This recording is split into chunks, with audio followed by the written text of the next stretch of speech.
चलिए सर आगे बढ़ते हैं। इसके बाद जो अगला स्टैंडर्ड हमने अपने एजेंडा में कवर करना है दैट इज IS 8, जिसका टाइटल है accounting policies, changes in accounting estimates and correction of prior period errors. अब इस स्टैंडर्ड के टाइटल से ही हमें समझ आता है कि इस स्टैंडर्ड के अंदर तीन एजेंडा आइटम्स हैं।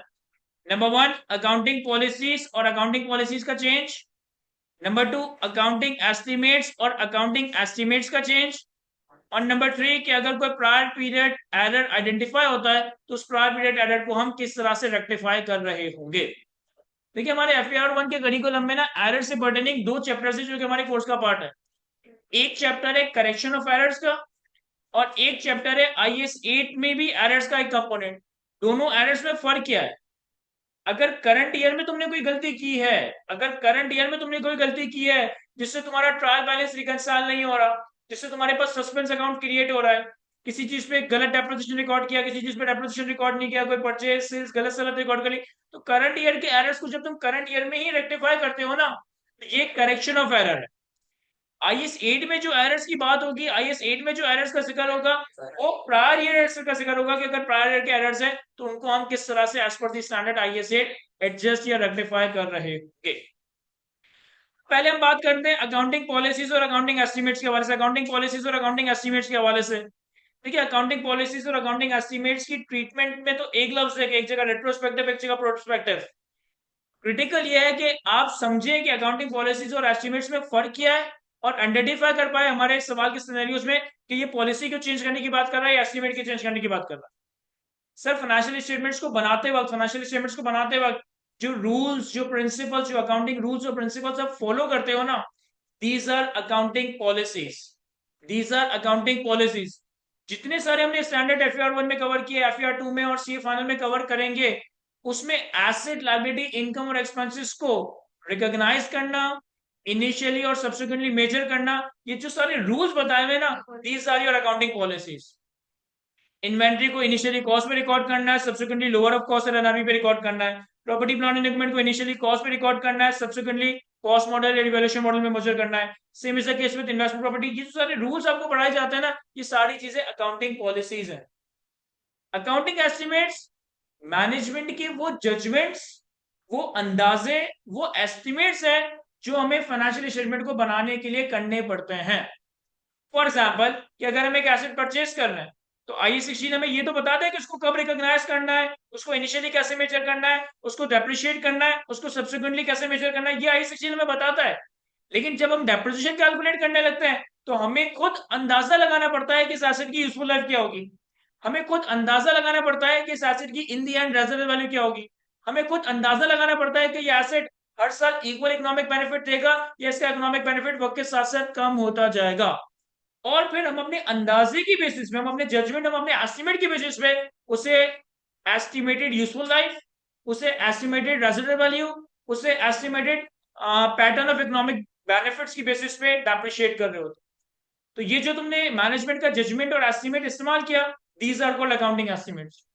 सर IS 2 हमें ये बताता है कि हमने इन्वेंट्री को इनिशियली कॉस्ट पे मेजर करना है, सब्सिक्वेंटली मेजर करने के लिए हमारे पास वेटेड एवरेज मेथड है, फीफो मेथड है, और ईयर एंड पे तुम इन्वेंट्री को लोअर ऑफ कॉस्ट और NRV पे लेकर आओगे। अब ये सारी बातें पॉलिसी एस्टिमेट है, पॉलिसी है, ये सारी बातें पॉलिसी है। लेकिन साल के आखिर में जब तुम अपनी इन्वेंट्री को लोअर ऑफ कॉस्ट और NRV पे लेकर आओगे तो कॉस्ट तो तुम्हारी किताबों का एक सर्टेन नंबर है, लेकिन उस NRV को डिटरमाइन करने के लिए मैनेजमेंट का अंदाजा इस्तेमाल हो रहा होगा। इन्वेस्टमेंट प्रॉपर्टी का स्टैंडर्ड ये बताता है कि इन्वेस्टमेंट प्रॉपर्टी को इनिशियली कॉस्ट पे रखो, सब्सिक्वेंटली कॉस्ट मॉडल या फेयर वैल्यू मॉडल। ये चीजें अकाउंटिंग पॉलिसी है। लेकिन अगर तुम कॉस्ट मॉडल में रखते हो तो डेप्रिसिएशन की यूजफुल लाइफ, जैसे कि रेजिडुअल वैल्यू, अगर फेयर वैल्यू मॉडल में रखते हो तो साल के आखिर में जब फेयर वैल्यू डिटरमाइन करते हुए सारी चीज मैनेजमेंट के अंदाज एस्टिमेट्स हैं। आसान जुगाड़ तरीका यह है कि जहां पे आपकी मर्जी चले ना, वो पॉलिसी है। जहां पे आपकी मर्जी चले, जहां आपकी चॉइस हो, ये पॉलिसी है। जहां आपकी मर्जी ना चले ना, ये एस्टिमेट है। क्या मतलब? Sir property plant and equipment को सब्सिक्वेंटली कॉस्ट मॉडल में रखना है या रिवोल्यूशन मॉडल में रखना है, ये हमारी मर्जी है। ये मैटर ऑफ अकाउंटिंग पॉलिसी है। सर इन्वेस्टमेंट प्रॉपर्टी को कॉस्ट मॉडल में रखना है, फेयर वैल्यू मॉडल में रखना है, ये हमारी मर्जी है, ये मैटर ऑफ अकाउंटिंग पॉलिसी है। सर इन्वेंट्री को फीफो मेथड पे डेप्रिशिएट करना है या स्ट्रेट लाइन मेथड पे डेप्रिशिएट करना है, ये हमारी, सॉरी, इन्वेंट्री को फीफो मेथड पे मेजर करना है या वेटेड एवरेज मेथड पे मेजर करना है, ये हमारी मर्जी है, ये मैटर ऑफ अकाउंटिंग पॉलिसी है।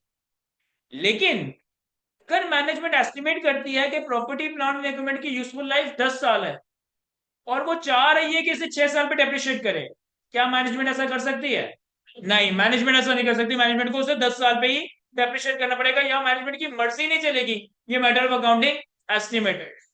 सर मैनेजमेंट को लग रहा है कि प्रॉपर्टी प्लांट एंड इक्विपमेंट की यूजफुल लाइफ के एंड पे इसकी रेजिडुअल वैल्यू लाख होगी। मैनेजमेंट चाह रही है कि डेप्रिशिएट करते वक्त हम 1.5 लाख या 2 लाख इस्तेमाल कर लें, क्या मैनेजमेंट ऐसा कर सकती है? नहीं, जो एस्टिमेटेड रेजिडुअल वैल्यू है वही इस्तेमाल करनी है, इसलिए ये एस्टिमेट है। सर मैनेजमेंट चाह रही है कि हम एसिड को स्ट्रेट लाइन पे डेप्रिशिएट करें या रिड्यूसिंग बैलेंस मेथड पे डेप्रिशिएट करें, ये मैनेजमेंट की मर्जी है या नहीं? सर मैनेजमेंट ये चाह रही है कि हम एसिड को स्ट्रेट लाइन पे डेप्रिशिएट करें या रिड्यूसिंग बैलेंस मेथड पे डेप्रिशिएट करें, क्या ये मैनेजमेंट की मर्जी है या नहीं? आप कितने लोगों को लग रहा है मर्जी है?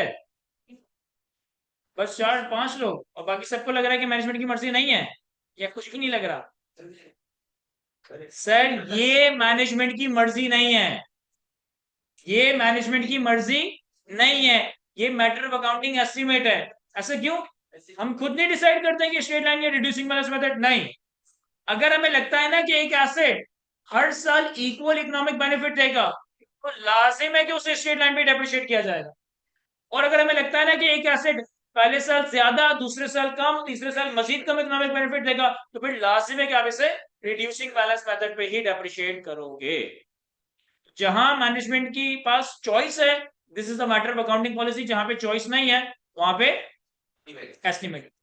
एक सवाल में देख रहा था, उसमें ये कह रहा है कि I-23 कहता है कि बोरिंग कॉस्ट को कैपिटलाइज किया जाए अगर वो क्वालिफाइंग एसेट है और वो इस पास में बोरिंग, जनरल बोरिंग, फलाना डिमांड। मैनेजमेंट चाह रही है कि यार इन कैलकुलेशंस में ना पारे हम बोरिंग कॉस्ट को एक्सपेंस आउट कर देते हैं, क्या ये हो सकता है? ये मैटर ऑफ एस्टिमेट है, ये मैटर ऑफ पॉलिसी है। लेकिन यहाँ तो मैनेजमेंट के पास चॉइस ही नहीं है। सुनो, I-23 मुझे ये कहता है कि अगर क्वालिफाइंग एसेट की कंस्ट्रक्शन या मैन्युफैक्चरिंग के लिए कोई जनरल या स्पेसिफिक बोरिंग की जा रही है, तो इस पे आपने बोरिंग कॉस्ट की कैपिटलाइजेशन करनी है, और उसका एक तरीकेकार हमने पढ़ा। मैनेजमेंट ये चाह रही है कि हम बोरिंग कॉस्ट की कैपिटलाइजेशन के झंझट में ना पड़े, इसको एक्सपेंस आउट कर दें। नहीं कर सकती, यानी कि आप ये कह रहे हैं अगर मैनेजमेंट ये नहीं कर सकती तो मैनेजमेंट के पास चॉइस नहीं है, और जहां मैनेजमेंट के पास चॉइस ना हो तो वो क्या होता है? तो इसका मतलब है ये बोरिंग कॉस्ट की कैपिटलाइजेशन एस्टिमेट बन गया। सर ये पॉलिसी है, लेकिन पॉलिसी भी आप वहां पे चॉइस इस्तेमाल कर सकते हो जहां पे स्टैंडर्ड आपको एक से ज्यादा ऑप्शन दे।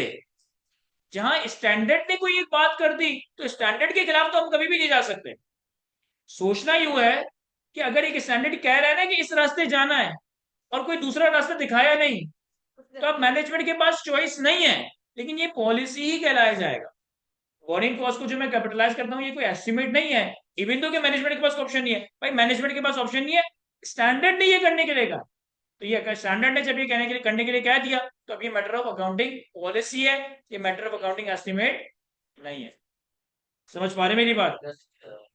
अब इस स्टैंडर्ड के अंदर तो पूरा बताया हुआ है कि अकाउंटिंग पॉलिसीज बनती कैसे है, जब कोई ट्रांजिशन के लिए पॉलिसीज ना हो तो हम क्या करते हैं, कैसे करते हैं, लेकिन वो सारी बातें हमारे लिए इस लेवल पे रेलेवेंट नहीं है। हमारे लेवल पे ये रेलेवेंट है कि हमने पॉलिसीज और एस्टिमेट की चॉइस को किस तरह से, पॉलिसीज और एस्टिमेट की चेंज को किस तरह से अकाउंट फॉर करना है। सर पॉलिसीज में जब चेंज आ रहा होगा तो इसकी एप्लीकेशन रेट्रोस्पेक्टिवली होगी, यानी कि हम करंट ईयर और पिछले सालों को जाकर एडजस्ट करेंगे फ्रॉम द रिटेन अर्निंग्स। और एस्टिमेट्स में अगर चेंज आ रहा होगा तो हम इसका इम्पैक्ट प्रोस्पेक्टिवली, यानी पिछले सालों में जो हो चुका वो हो चुका, अब जो चेंज है वो सारा करंट ईयर के ही अंदर इनकॉर्पोरेट किया जाएगा। याद रखिएगा, एस्टिमेट में चेंज उस वक्त आएगा जब ईयर एंड पे मैनेजमेंट की जजमेंट, मैनेजमेंट के अंदाजे, मैनेजमेंट की एस्टिमेट चेंज हो। पॉलिसी में चेंज उसी वक्त आएगा जब पॉलिसी का चेंज फाइनेंशियल स्टेटमेंट्स की ज्यादा बेहतर true and fair view present करे। पॉलिसी में चॉइस तो होती है, लेकिन पॉलिसी का चॉइस या पॉलिसी का चेंज करना भी अंधाधुंध नहीं होगा। उसी वक्त होगा जब पॉलिसी को चेंज करने की वजह से मैनेजमेंट फाइनेंशियल स्टेटमेंट्स ज्यादा बेहतर, ज्यादा क्लियर, ज्यादा बेहतर true and fair view present कर सके। फॉर एग्जाम्पल, अगर वो तुमसे कहता है कि मैनेजमेंट चाहती है कि हम इन्वेस्टमेंट प्रॉपर्टी को कॉस्ट मॉडल से फेयर वैल्यू मॉडल पे ले आए, मैनेजमेंट चाहती है कि हम अपनी प्रॉपर्टी प्लान एंड इक्विपमेंट को कॉस्ट मॉडल से रिवैल्यूएशन मॉडल में ले आए, शौक से लाए, क्योंकि एसेट को फेयर वैल्यू पे लाना, एसेट को रिवैल्यूड अमाउंट पे लाना would represent a better true and fair view. लेकिन अगर वो तुमसे कहता है कि मैनेजमेंट चाहती है कि इन्वेस्टमेंट प्रॉपर्टी को फेयर वैल्यू मॉडल से कॉस्ट मॉडल पे ले आए, क्योंकि हर साल फेयर वैल्यूएशन में पैसे खर्च होता है, मैनेजमेंट चाहती है कि प्रॉपर्टी प्लान एंड इक्विपमेंट को रिवैल्यूएशन मॉडल से कॉस्ट मॉडल पे ले आए, क्योंकि हर साल रिवैल्यूएशन के लिए अकाउंटेंट को समझाना पड़ता है। अब ये काम हम नहीं कर सकते, क्योंकि जब तुम फेयर वैल्यू मॉडल से कॉस्ट मॉडल, रिवॉल्यूशन मॉडल से कॉस्ट मॉडल पे आ रहे हो, तो this does not reflect the better true and fair view. तो पॉलिसी का चेंज है, लेकिन पॉलिसी का चेंज उस वक्त जब पॉलिसी को चेंज करने की वजह से फाइनेंशियल ज्यादा बेहतर true and fair view present कर रहे हो। डेप्रिसिएशन मेथड पे क्रिएट करते हैं ना, अगर चेंज करना हो। सर हम डेप्रिसिएशन मेथड में डेप्रिसिएशन मेथड अगर चेंज ट्रू एंड फेयर पे नहीं अफेक्ट करा हो तो हम पॉलिसी चेंज भी करवा सकते हैं, लाइक मेथड चेंज कर सकते हैं, वो पॉलिसी की होगी। सर किसी ने सवाल पूछा कि अगर हमें डेप्रिसिएशन मेथड चेंज करना हो तो हम डेप्रिसिएशन मेथड चेंज कर देते हैं, क्योंकि वो ज्यादा बेहतर ट्रू एंड फेयर व्यू दे रहा है। तो फिर ये एस्टिमेट क्यों है, पॉलिसी क्यों नहीं है? थोड़ा सा मिक्स क्वेश्चन है कि आपने बताया कि अकाउंटिंग पॉलिसी का चेंज उस वक्त होगा जब पॉलिसी के चेंज की वजह से फाइनेंशियल ज्यादा बेहतर ट्रू एंड फेयर व्यू दे, सही। लेकिन हम डेप्रिसिएशन का मेथड चेंज करते हैं अगर हमें लगता है कि नहीं यार ये एसेट स्ट्रेट लाइन पे नहीं, रिड्यूसिंग बैलेंस मेथड पे बेनिफिट दे रहा है, तो उसको रिड्यूसिंग बैलेंस मेथड पे ले आते हैं, या वाइस वर्सा। डेप्रिसिएशन मेथड का चेंज अकाउंटिंग पॉलिसी क्यों नहीं है, अकाउंटिंग एस्टिमेट क्यों है? सर अगर आपको पता हो कि कोई मेथड अच्छा पॉइंट फेयर क्यों देगा तो फिर तो लास्ट में हो जाएगा ना चीज। सर सर अगर मुझे लगता है ना कि इस एसेट का बेनिफिट मुझे एक इक्वल नहीं मिल रहा, कम होता जा रहा है, तो यहां पे मैं इसे स्ट्रेट लाइन से रिड्यूसिंग बैलेंस मेथड पे लाऊंगा। लेकिन ये बेस्ट जजमेंट को रिफ्लेक्ट करता है, ये ट्रू एंड फेयर व्यू की बात नहीं हो रही। और देखिए फॉर एग्जांपल, मेरे पास एक इन्वेस्टमेंट प्रॉपर्टी है जिसे मैंने कॉस्ट मॉडल पे रखा हुआ है। सब्सिक्वेंटली मैं चाह रहा हूं कि मैं फेयर वैल्यू मॉडल पे ले आऊं। क्या मैं ऐसा कर सकता हूँ? यस कर सकता है, क्योंकि फेयर वैल्यू मॉडल पे लाएंगे तो आपका एसेट, आपकी फाइनेंशियल ज्यादा बेहतर true and fair value present करेंगे।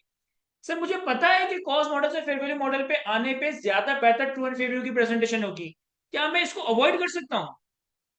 यस, मैं कॉस्ट मॉडल पे रहने दूं।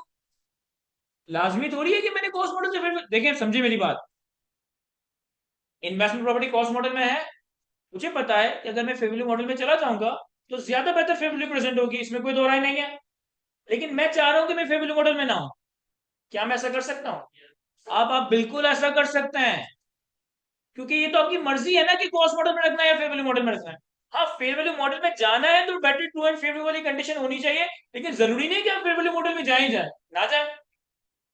लेकिन दूसरी तरफ एक एसेट को मैं स्ट्रेट लाइन पे डेप्रिशिएट कर रहा हूं, अब मुझे नजर आ रहा है, मुझे लग रहा है कि यार इस एसेट के इकोनॉमिक बेनिफिट वक्त के साथ साथ कम हो रहा है, यानी कि इसको स्ट्रेट लाइन पे नहीं, रिड्यूसिंग बैलेंस मेथड पे डेप्रिशिएट होना चाहिए था, और रिड्यूसिंग बैलेंस मेथड पे डेप्रिशिएट होगा तो यस, करेक्ट डेप्रिसिएशन रिकॉर्ड होगी, ट्रू एंड फेयर व्यू होगा।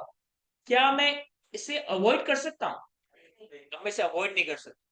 अगर मुझे लग रहा है ना कि एसेट के बेनिफिट वक्त के साथ साथ कम हो रहे हैं, तो अब मेरे लिए लाजिम हो जाएगा कि मुझे इसे रिड्यूसिंग बैलेंस मेथड पे ही डेप्रिशिएट करना पड़ेगा। क्या ये बातें समझ पा रहे हैं हम? और लास्ट और थर्ड एजेंडा है हमारे पास IAS 8 का, correction of prior period error.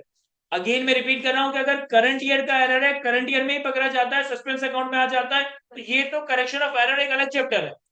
इस स्टैंडर्ड में हम ये पढ़ते हैं कि अगर करंट ईयर में रहते हुए आप कोई पिछले सालों की गलती आइडेंटिफाई करते हो, तो उस पिछले सालों की गलती को हम फाइनेंशियल्स में कैसे करेक्ट कर रहे होंगे? सर अगर करंट ईयर में रहते हुए आप कोई पिछले साल की गलती आइडेंटिफाई करते हो, तो जरूरी नहीं है कि हमेशा उसकी एडजस्टमेंट रेट्रोस्पेक्टिव ही हो। करंट ईयर में रहते हुए अगर पिछले सालों का कोई एरर पता चलता है, तो जरूरी नहीं है कि वो रेट्रोस्पेक्टिवली एडजस्ट हो। ये देखा जाता है कि क्या वो एरर मटेरियल भी है या नहीं।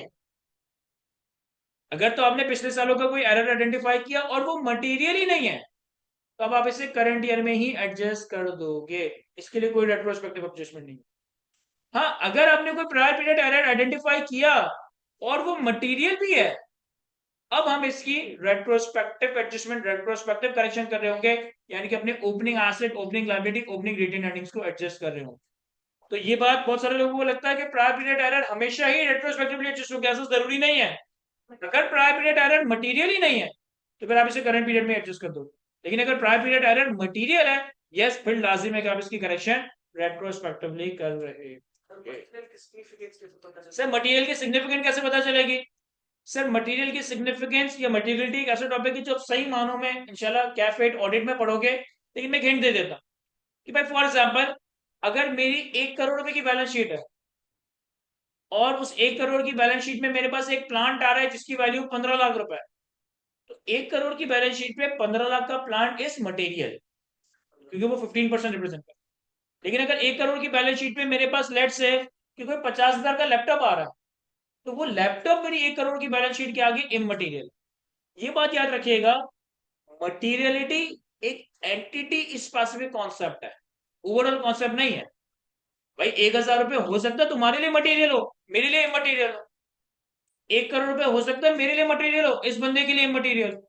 तो मटेरियलिटी कोई एंटिटी स्पेसिफिक, मटेरियलिटी कोई जनरल या इंडस्ट्री कोई कॉन्सेप्ट नहीं होता, ये एंटिटी स्पेसिफिक कॉन्सेप्ट होता है। एक अमाउंट एक बंदे के लिए मटेरियल, दूसरे के लिए मटेरियल। इसी तरीके से अगर मैं तुम्हें पीनल की बात करूं, लेट्स से हमारे पीनल में आ रहा है 20 मिलियन का प्रॉफिट आफ्टर टैक्स, और इस 20 मिलियन के प्रॉफिट आफ्टर टैक्स में आपने 3 मिलियन का कोई एक्सपेंस गलत रिकॉर्ड किया हुआ है, तो 3 मिलियन का एक्सपेंस 20 मिलियन के प्रॉफिट के आगे मटेरियल है, 15% का रिप्रेजेंट करता है। लेकिन अगर आपने 3 लाख का कोई एक्सपेंस गलत रिकॉर्ड किया हुआ है या 3,000 का कोई एक्सपेंस गलत रिकॉर्ड किया हुआ, तो दिस इज इमटेरियल, इसके पीछे इतनी मगजमारी नहीं करेंगे। क्या ये बातें समझ आती है? मैं सर ब्रेक ले लेते हैं, ब्रेक के बाद हम IS8 के इस स्टैंडर्ड के कुछ प्रैक्टिस क्वेश्चन, कुछ पास्ट पेपर के क्वेश्चन देखेंगे, तो ब्रेक के बाद मिलता है। चलिए सर आगे बढ़ते हैं। ब्रेक से पहले हमने IS8 accounting policies, changes in accounting estimates और correction of prior period errors के स्टैंडर्ड के कुछ कॉन्सेप्ट्स वगैरह का रिकैप देखा। अब हम IS8 से पर्टेनिंग कुछ ICAP के पास पेपर के क्वेश्चंस देखते हैं। तो सबसे पहले जो सवाल हमारे सामने आ रहा है वो हमारे पास ऑटम 2023 के अटेम्प्ट का क्वेश्चन नंबर 1 है। 9 मार्क की वेटेज है सवाल की। ऑटम 2023 के अटेम्प्ट का क्वेश्चन नंबर 1, 9 मार्क्स। कहता है the retain earning column extracted from the draft statement of changes in equity of Puffer Limited for the year ended 31st December 2022 is as follow। हमारे पास एक कंपनी पफर लिमिटेड की statement of changes in equity से इन्होंने retain earning की movement, retain earning का column दिया है। ईयर एंड हमारा 31st दिसंबर 2022 है। अब रिटेन अर्निंग की मूवमेंट में हमारे पास 31 दिसंबर 2020 का बैलेंस आ रहा है। हमारे पास final cash dividend at 10% for the year 2020 आ रहा है। हमारे पास प्रॉफिट फॉर द ईयर 2021 आ रहा है। हमारे पास बैलेंस एज ए 31 दिसंबर 2021 आ रहा है। फिर 2022 का प्रॉफिट और 31 दिसंबर 2022 पे रिटेन अर्निंग का बैलेंस। आगे में कहता है the following information have not been incorporated in the draft financial statement. The following information have not been incorporated in the draft financial statement. Company has decided to change the method for valuation of inventory from first in first out to the weighted average method, and the value of inventory under each method has been determined as follow। कह रहे company ने decide किया है कि company अपनी inventory valuation का method FIFO से weighted average पे ले जाना चाहता है, और दोनों मेथड्स के तहत, फीफो और वेटेड एवरेज मेथड के तहत 31 दिसंबर 2020, 21 और 22 पे हमारी इन्वेंट्री के क्या क्या बैलेंसेस होंगे। यानी पॉइंट नंबर 1 में वो फीफो मेथड से वेटेड एवरेज मेथड पे जाना चाहता है। तो ये अकाउंटिंग पॉलिसीज का चेंज है, अकाउंटिंग एस्टिमेट्स का चेंज है, या करेक्शन ऑफ एरर है? सर ये अकाउंटिंग पॉलिसी का चेंज है, यानी कि इसे हम रेट्रोस्पेक्टिवली एडजस्ट कर रहे होंगे। फिर कहता है इन view of the increasing bad debt company has decided to double the provision for doubtful receivable। The balance of provision for doubtful receivable prior to this change are as follow। कह रहे हैं bad debts हमारे काफी ज्यादा बढ़ गए, तो company सोच रही है कि प्रोविजन जो हमने बनाया है बैड डेट का, इसको डबल कर देना चाहिए। और हमारे पास 3 सालों के रिसीवेबल के अगेंस्ट जो प्रोविजन है उनका बैलेंस आ रहा है, यानी कंपनी अपने प्रोविजन को डबल करना चाहती है क्योंकि बैड डेट इंक्रीज हो रहा है। क्या ये पॉलिसी का चेंज है या एस्टिमेट का? सर ये एस्टिमेट का चेंज है, यानी कि एस्टिमेट के चेंज को हम प्रोस्पेक्टिवली अकाउंट फॉर करेंगे। पॉइंट नंबर 3 में कहता है company has also decided to recognize all borrowing costs incurred in the year as an expense. Previously, the borrowing costs related to qualifying asset were capitalized as a cost of that asset.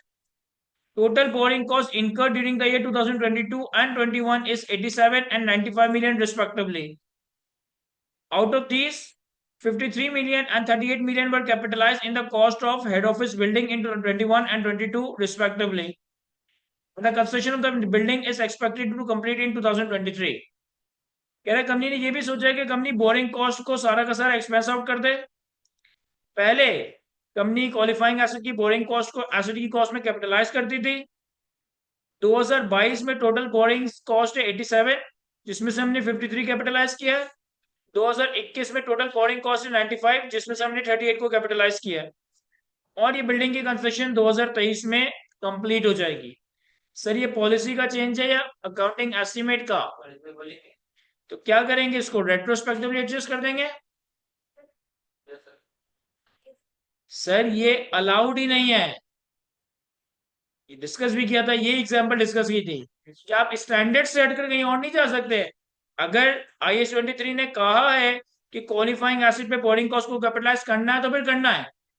अब यहाँ पे अपनी management की मर्जी नहीं चलेगी, तो ये तो हम इनकॉर्पोरेट ही नहीं कर सकते क्योंकि ये अलाउड ही नहीं है। रिक्वायरमेंट में कहता है briefly discuss how the above change should be incorporated in the financial statement, 3 marks. यहाँ पे आपने सिर्फ 3 लाइनें लिखनी है कि change of inventory valuation from FIFO method to weighted average is a change of accounting policy and it would be accounted for retrospectively. Point number 2, increase in provision for doubtful debt is a change of estimate and would be accounted for prospectively. And point number 3, deviation from the accounting rules and principles as specified या as mentioned in IAS 23 is not allowed. बस ये 3 लाइनें यहाँ लिखनी थी। लिख लेंगे या डिक्टेट करूं? पार्ट बी में कहता है prepare the retained earning column that would appear in the PL statement of changes in equity for the year ended 31st December 2022 in accordance with IFRS। कह रहा आप रिटेन अर्निंग के column को दोबारा से प्रिपेयर करें जो कि कंपनी के फाइनेंशियल्स में आना चाहिए। अब देखिए पॉइंट नंबर 3 को तो हम इग्नोर ही कर देंगे क्योंकि ये अलाउड ही नहीं है। पॉइंट नंबर 2 में जो रिसीवेबल चेंज हो रहा है उसकी रेट्रोस्पेक्टिव एप्लीकेशन प्रोस्पेक्टिव एप्लीकेशन होगी, यानी कि सिर्फ 2022 का प्रोविजन आपका डबल हो जाएगा।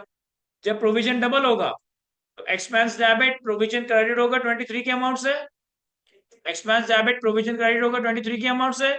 जब एक्सपेंस डेबिट करोगे तो तुम्हारा जो 2022 का प्रॉफिट है वो 23 से कम हो जाएगा। पॉइंट नंबर 1 अकाउंटिंग पॉलिसी का चेंज है, और पॉइंट नंबर 1 में जो अकाउंटिंग पॉलिसी का चेंज करेंगे ये हम रेट्रोस्पेक्टिवली करेंगे, यानी कि हर साल की चेंज को हर साल की रिटेन अर्निंग या प्रॉफिट्स में एडजस्ट करना पड़ेगा। तो हमारे पास ऑटम 23 की अटेम्प्ट का question number 1 part B.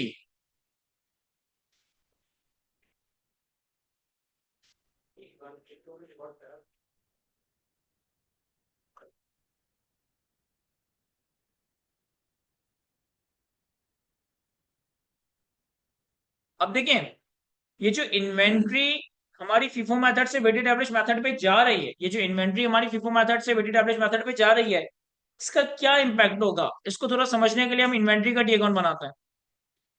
Sir inventory का डी अकाउंट हमारा काम कैसे करता है कि हमारे पास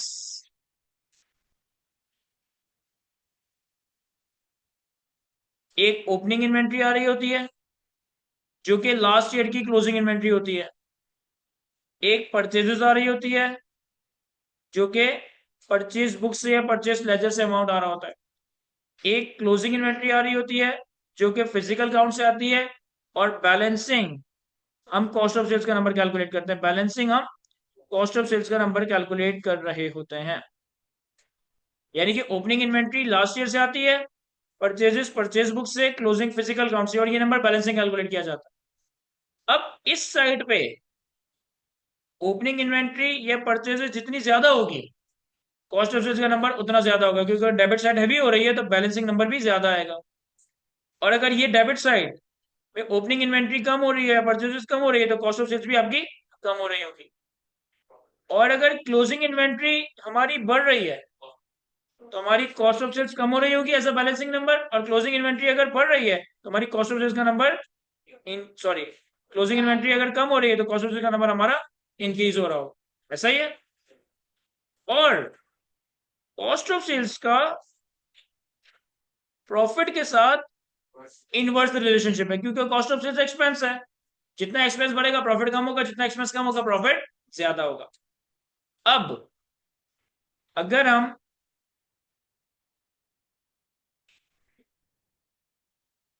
3 सालों की हमारे पास इन्वेंट्री के बैलेंसेस हैं, 2020, 2021 और 2022।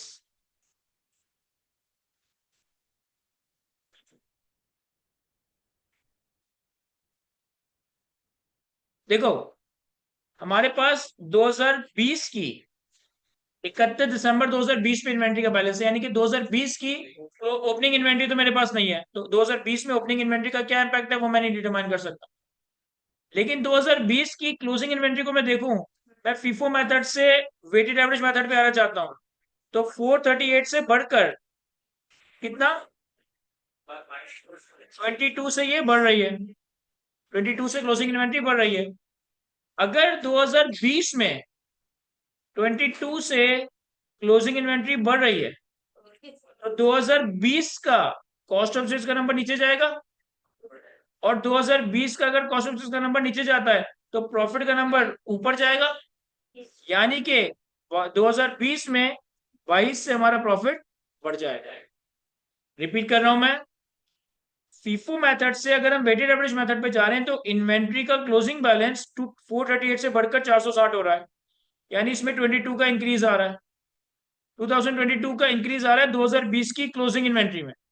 अगर 2020 की क्लोजिंग इन्वेंट्री 22 से बढ़ रही है तो जब cost of sales balancing calculate किया जाएगा तो वो 22 से कम हो जाएगा, और कॉस्ट ऑफ सेल्स अगर 22 से कम हो रहा है तो प्रॉफिट का नंबर 22 से बढ़ जाएगा। यानी 2020 में क्लोजिंग इन्वेंट्री चेंज होने की वजह से आपका प्रॉफिट 22 से बढ़ेगा। क्या ये समझ आता है?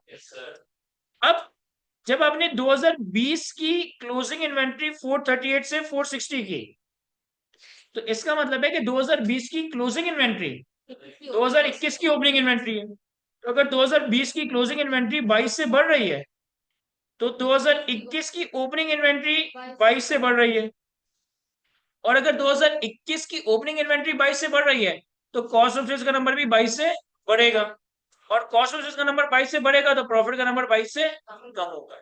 यानी कि 2021 में ओपनिंग इन्वेंट्री के बढ़ने की वजह से प्रॉफिट में 22 की कमी आएगी। 2021 में क्लोजिंग इन्वेंट्री 560 से कम होकर फीफो मेथड से वेटेड एवरेज मेथड पे आने पे 560 से कम होकर 520 यानी कि 40 से कम हो रही है। अगर 2021 में क्लोजिंग इन्वेंट्री 40 से कम हो रही है तो कॉस्ट ऑफ सेल्स 40 से बढ़ जाएगा, और कॉस्ट ऑफ सेल्स अगर 40 से बढ़ जाएगा तो प्रॉफिट 40 से कम हो जाएगा। यानी कि क्लोजिंग इन्वेंट्री के कम चेंज होने की वजह से आपकी 2021 की कॉस्ट ऑफ सेल्स का नंबर बढ़ेगा, प्रॉफिट का नंबर घटेगा। अब 2021 की जो क्लोजिंग इन्वेंट्री में 40 की कमी आ रही है, ये 2022 के लिए ओपनिंग इन्वेंट्री में भी चेंज है। अगर 2021 की क्लोजिंग इन्वेंट्री 40 से कम हो रही है तो 2022 की ओपनिंग इन्वेंट्री भी 40 से कम हो रही है, और अगर ओपनिंग इन्वेंट्री 40 से कम हो रही है तो कॉस्ट ऑफ सेल्स भी 40 से कम होगा, कॉस्ट ऑफ सेल्स 40 से कम होगा तो प्रॉफिट 40 से बढ़ जाएगा। यानी 2022 में इसका प्रॉफिट के ऊपर पॉजिटिव इंपैक्ट इंक्रीज आएगा। और फाइनली 2022 में क्लोजिंग इन्वेंट्री 601 से बढ़कर 618 यानी कि 17 से बढ़ रही है। अगर हमारी क्लोजिंग इन्वेंट्री 17 से बढ़ रही है 2022 में तो कॉस्ट ऑफ सेल्स का नंबर 17 से कम होगा, और 17 से कॉस्ट ऑफ सेल्स कम होगा तो प्रॉफिट 17 से बढ़ेगा, यानी कि 17 पॉजिटिव। तो इस फीफो मेथड से वेटेड एवरेज मेथड में जाने पे 2020 का प्रॉफिट 22 से बढ़ेगा, 2021 का प्रॉफिट 62 से कम होगा और 2022 का प्रॉफिट 57 से बढ़ेगा। बस ये वर्किंग करनी थी। अब हम अपनी रिटेन अर्निंग बना सकते हैं। हमारे पास बैलेंस एज एट 31 दिसंबर 2020 दिया हुआ 928।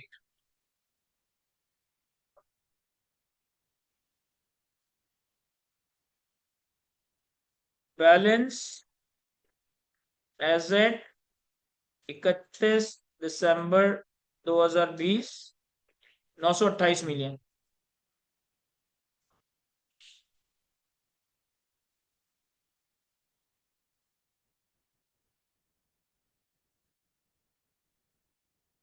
दो हजार बीस का अगर आप प्रॉफिट 22 से बढ़ा रहे हो तो 2020 की रिटेन अर्निंग भी 22 से बढ़ जाएगी। तो हमारे पास एक लाइन आइटम आ जाएगा, affect of change in accounting policy 22। ये हमारे पास बैलेंस एज एट 31 दिसंबर 2020 रिस्टेटेड आ जाएगा 950। फिर इसके बाद क्या हुआ, इसके बाद हमने फाइनल कैश डिविडेंड दिया 2020 के साल का 10%, 114। ये नंबर तो अनचेंज रहेगा। तो हमारे पास final cash dividend 2020 at the rate of 10%, ये नंबर अनचेंज रहेगा। फिर हमारे पास प्रॉफिट फॉर द ईयर 2021 है 258। तो profit for the year 2021 58, sorry 258। और प्रॉफिट के चेंज और प्रॉफिट में पॉलिसी के चेंज की वजह से कितनी कमी करनी है, 62 की, तो -62।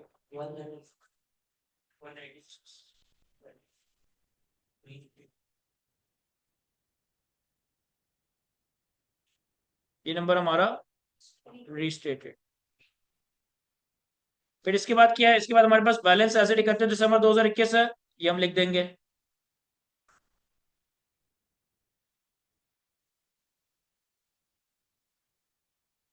और ये बैलेंस भी हम लास्ट ईयर का क्लोजिंग चेंज कर रहे हैं तो रीस्टेटेड।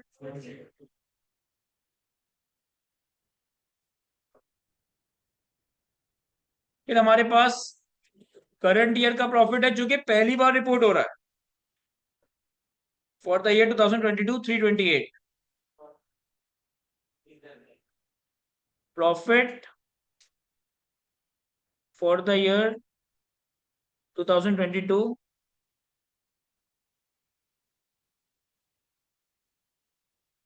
ये हमें सवाल में दिया हुआ है 328।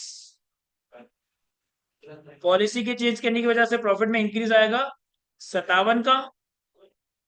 और एक अकाउंटिंग एस्टिमेट का चेंज भी था कि आपने 2022 का प्रोविजन 22 से डबल कर देना है, तो यानी कि 22 से ही मजीद बढ़ा देना है, और सॉरी 23 से 2022 का आपने प्रोविजन 23 से डबल कर देना है। तो 23 से ही अगर मैं डबल कर देता हूँ तो 23 का एक एडिशनल एक्सपेंस आएगा, 23 का एडिशनल एक्सपेंस आपके प्रॉफिट को कम कर देगा।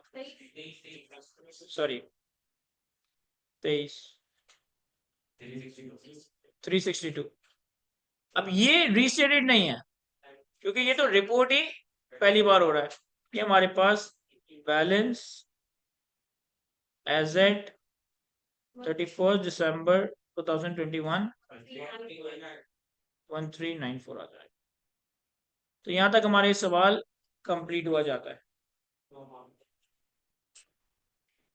कॉपी करें इससे, तो फिर अगले सवाल पे आते हैं। चलिए जी आगे बढ़ते हैं। इसके बाद अगला क्वेश्चन है हमारे पास स्प्रिंग 23 के अटेम्प्ट का क्वेश्चन नंबर 7।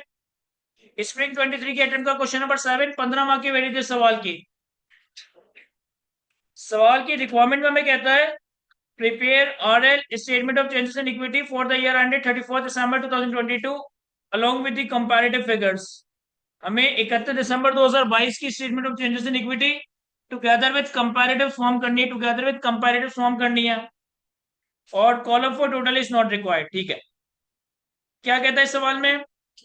कहता है Roman in limited has extracted the following information for the purpose of preparation of statement of changes in equity for the year ended 31 दिसंबर 2022।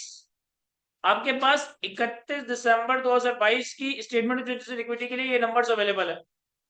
हमारे पास 2020 और 2021 के ऑडिटेड नंबर्स हैं जो ऑलरेडी रिपोर्ट हो चुके हैं, और 2022 पहली बार रिपोर्ट हो रहा है तो उसके ड्राफ्ट नंबर्स हैं। हमारे पास नेट प्रॉफिट का नंबर आ रहा है 3 सालों का, हमारे पास revaluation surplus arising during the year का नंबर आ रहा है 3 सालों का, हमारे पास ट्रांसफर ऑफ इंक्रीमेंटल डेप्रिसिएशन आ रहा है 3 सालों का। एडिशनल इंफॉर्मेशन में कहता है on 1 February 2021 bonus issue of 10% was made as the final dividend for 2020। Sir ये बात तो हमें पता है ना कि हर साल का फाइनल डिविडेंड अगले साल दिया जाता है, चाहे वो कैश हो चाहे वो बोनस हो। तो 2021 में 1 फरवरी 2021 में हमने 2020 का फाइनल डिविडेंड दिया, बोनस डिविडेंड दिया 10%। On 15 May 2021, company issued right shares for 20 per share. Right shares were issued in proportion for every one right share for every 4 ordinary shares held. And a transaction cost of 0.5 per share was also incurred. फिर 15 मई 2021 में हमने 20 रुपए के हिसाब से right share issue किए, हर 4 share के बदले एक राइट शेयर इशू किया, और हर शेयर के ऊपर 0.5 की ट्रांजेक्शन कॉस्ट इनकर हुई, यानी कि हमारे हाथों में नेट 19.5 आया होगा। अब ये दोनों एडजस्टमेंट्स 2021 से पर्टेन करती थी, यानी 2021 की मूवमेंट में ये दोनों बातें रेलेवेंट है। देन ऑन 1 मई 2022, अब हमारा 2022 वाले साल की बात हो रही है। An item of property, plant and equipment was disposed of its carrying value. An amount of 75 million was remaining in the revaluation surplus in respect of this item from the previous revaluation. कहता है 1 मई 2022 पे हमारे current year में एक plant इसको हमने बेच दिया इसकी कैरिंग वैल्यू पे, एक प्लांट जिसको हमने बेच दिया उसकी कैरिंग वैल्यू पे, यानी कि कोई गेन और लॉस ऑन डिस्पोजल नहीं आया होगा, और इस एसेट के ऊपर 75 मिलियन का रिवैल्यूएशन सरप्लस क्रिएटेड था। सर हम ये बात जानते हैं कि जब आप एक एसेट को अपवर्ड रिवैल्यू करते हो तो उस पर रिवैल्यूएशन सरप्लस क्रिएट होता है, और जब वो एसेट फ्यूचर में डेप्रिशिएट होता है तो हम इंक्रीमेंटल डेप्रिसिएशन को हर साल रिवैल्यूएशन सरप्लस से उठाकर रिटेन अर्निंग में ले जाते हैं। और अगर वो एसेट बिक जाए तो फिर उस एसेट का जितना भी रिवैल्यूएशन सरप्लस होगा सारा का सारा एक साथ रिवैल्यूएशन सरप्लस से रिटेन अर्निंग में चला जाएगा। तो यहाँ कोई एरर की करेक्शन या पॉलिसी का चेंज नहीं है, बस transfer of revaluation surplus to retain earning की एक एडजस्टमेंट है। On 1 July 2022, 50 million irredeemable preference shares having par value of 10 each were issued at rupees 15 per share. 1 जुलाई 2022 पे हमने 50 million irredeemable preference share issue किए, 10 रुपए की पार वैल्यू है, लेकिन हमने 15 पर शेयर के हिसाब से इशू किए। शेयर प्रेफरेंस शेयर में हम शेयर कैपिटल शेयर प्रीमियम अलग अलग नहीं करते, ये काम हम ऑर्डिनरी शेयर में करते हैं। पूरी 15 मिलियन इरिडीमेबल प्रेफरेंस शेयर के कॉलम में दिखा देंगे। ऑन 1 अक्टूबर 2022 इंटरम, ये इंटरम डिविडेंड है, 5% का cash dividend on all shares was made. Point number 6 में कहता है the revalued amount of the company's head office was determined as 400 as on 31 December 2021। Last year ही एक हेड ऑफिस की revalued amount कितनी थी? 400 million. However, revaluation was not incorporated as a change in revalued amount was considered to be temporary by the company's management। लेकिन company की management ने पिछले साल इस रिवैल्यूएशन को अकाउंट फॉर नहीं किया, ये कहकर के ये चेंज टेम्पररी है। The head office had a carrying value of 350 on 31 दिसंबर 2021, और लास्ट ईयर उसकी कैरिंग वैल्यू कितनी थी? 350 मिलियन। फेयर वैल्यू कितनी थी?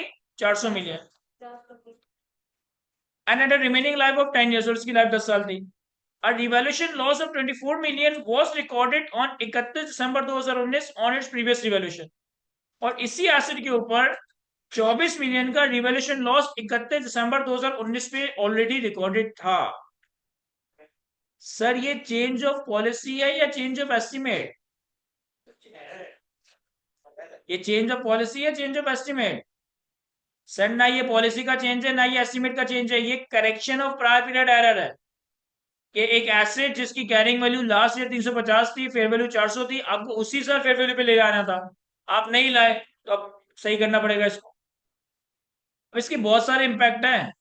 आपने कहा था कि अगर लेवल पे ना भी जाए तो कॉस्टली रहे। हाँ ये वैल्यू 350 हो करेंगे, वैल्यू ये 400 पे ना जाए तो ये एरर तो नहीं हुआ, मतलब ये तो चॉइस। देखें, ये चॉइस उस वक्त होती जब हम रिवॉल्यूशन मॉडल पे जाते ही ना। अब कंपनी ने बिल्डिंग के लिए रिवॉल्यूशन मॉडल ऑप्ट किया हुआ है, तो फिर मैं ये नहीं कर सकता कि एक बिल्डिंग को रिवैल्यू ना करूं, फिर मुझे बिल्डिंग को मैं ना करता रिवॉल्यूशन मॉडल और अब किसी भी बिल्डिंग के लिए। यस बिल्कुल सही है ना लिखो लास्ट लाइन कि इसने रिवॉल्यूशन मॉडल ऑप्ट किया हुआ है। और फिर हमारे पास नेक्स्ट पॉइंट में शेयर कैपिटल और रिजर्व एज एट 1 जनवरी, ये 1 जनवरी का नंबर, 31 दिसंबर का नहीं, 1 जनवरी 2020, 1 जनवरी 2021। हमारे पास शेयर कैपिटल है, हमारे पास रिटेन अर्निंग्स है, हमारे पास रिवैल्यूएशन सरप्लस है। 1 जनवरी 2020 पे हमें ये नंबर्स दिए हुए हैं। अब देखें, हमें 31 दिसंबर 2020 की changes in equity together with comparative बनानी है, यानी कि हम 2020 की मूवमेंट भी बताएंगे, 2021 की मूवमेंट भी बताएंगे, और 2000 सॉरी 2020 के हमें 2022 हमारा करंट ईयर है, सॉरी 2022 हमारा करंट ईयर है, तो मैं 2022 टुगेदर विद कंपैरेटिव, तो यानी कि 2022 और 2021 दोनों मूवमेंट बनाऊंगा। 2021 स्टार्ट कब होगा? 1 जनवरी 2021 से, 1 जनवरी 2021 से, यानी कि 31 दिसंबर 2020 से। एक दफा सवाल को खुद भी रीड करो, फिर मैं सॉल्व करवाता हूँ। चलिए सर, यहाँ देखिए सॉल्व करते हैं सवाल को। देखिए इस सवाल में हमारे पास स्प्रिंग 23 के अटेम्प्ट का question number 7, Roman limited, statement of changes in equity बनानी है for the year 2022 together with comparative. इन्होंने सवाल की रिक्वायरमेंट में कहा है कि टोटल के कॉलम की जरूरत नहीं है, लेकिन टोटल के कॉलम के अलावा हमें कितने कॉलम बनाना है? एक हमारे पास शेयर्स है, रिटेन अर्निंग्स है, रिवैल्यूएशन सरप्लस है, तो 3 कॉलम तो ये हो गए। फिर हमने इररिडीमेबल प्रेफरेंस शेयर इशू किए, चौथा कॉलम ये हो गया। फिर हमने जो राइट शेयर इशू किए वो भी पार वैल्यू से ज्यादा पे इशू किया, यानी कि शेयर प्रीमियम का कॉलम भी आ गया, तो 5 कॉलम ये हो गए। और रिवैल्यूएशन सरप्लस तो इसी के अंदर मैंने काउंट कर दिया, तो मेरे ख्याल है 5 कॉलम में हमारा काम हो जाएगा। तो हम 5 कॉलम्स बना लेते हैं पहले तो।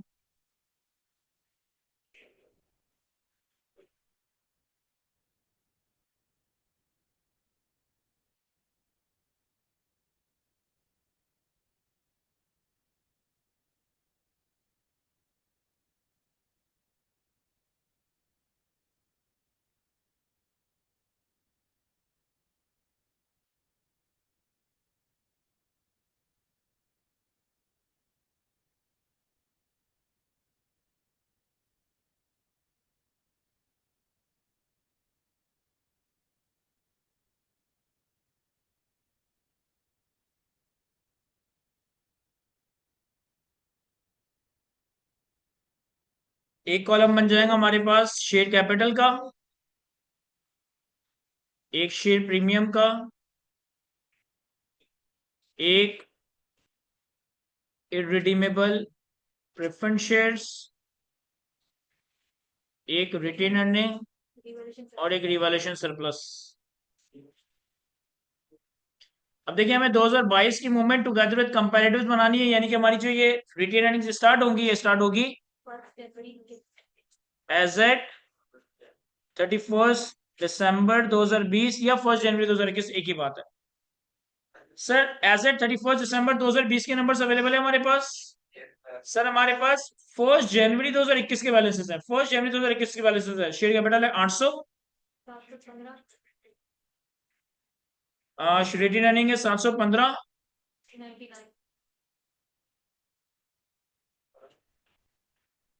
और रिटेन अर्निंग्स है, रिवैल्यूएशन सरप्लस है हमारे पास 399। इस डेट पे हमारे पास कोई शेयर प्रीमियम और इस डेट पे हमारे पास शेयर प्रीमियम और इररिडीमेबल प्रेफरेंस शेयर का कोई बैलेंस नहीं है।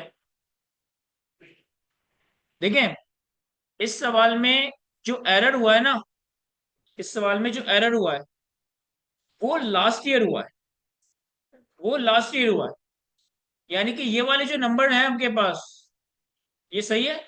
इन्होंने क्या कहा था कि 31 दिसंबर 2021 पे, 31 दिसंबर 2021 पे इसकी फेयर वैल्यू कैरिंग वैल्यू अलग थी, तो यानी कि 2021 से पहले कोई एरर नहीं हो, तो इसका मतलब है कि 2021 के जो नंबर है वो हमारे ओपनिंग नंबर सही है।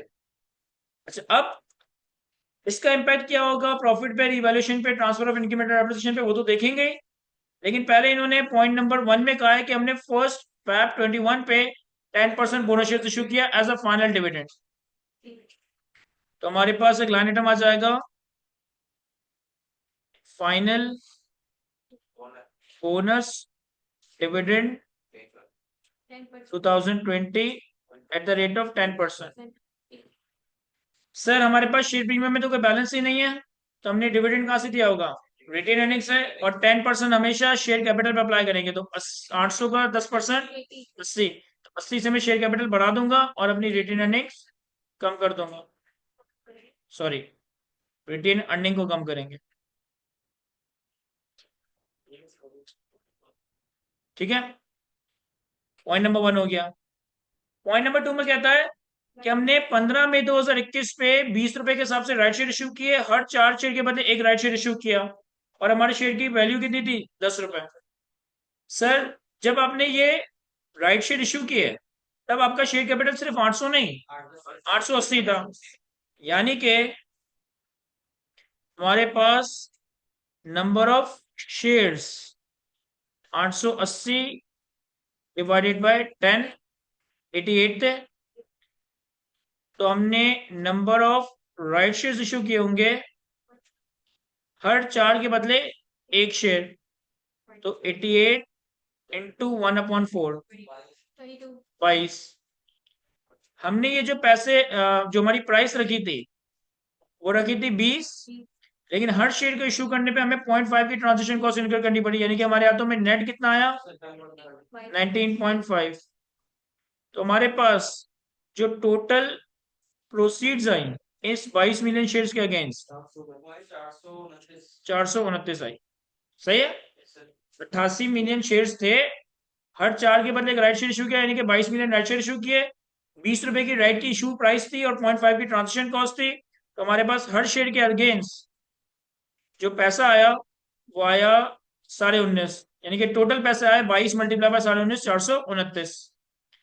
अब अगर आपने 22 मिलियन राइट शेयर इशू किए तो 22 मिलियन इंटू 10 220 चला गया होगा हमारे शेयर कैपिटल में, और बाकी का जो बैलेंसिंग है 429 माइनस 220 कितना 209, ये चला जाएगा हमारे शेयर प्रीमियम में।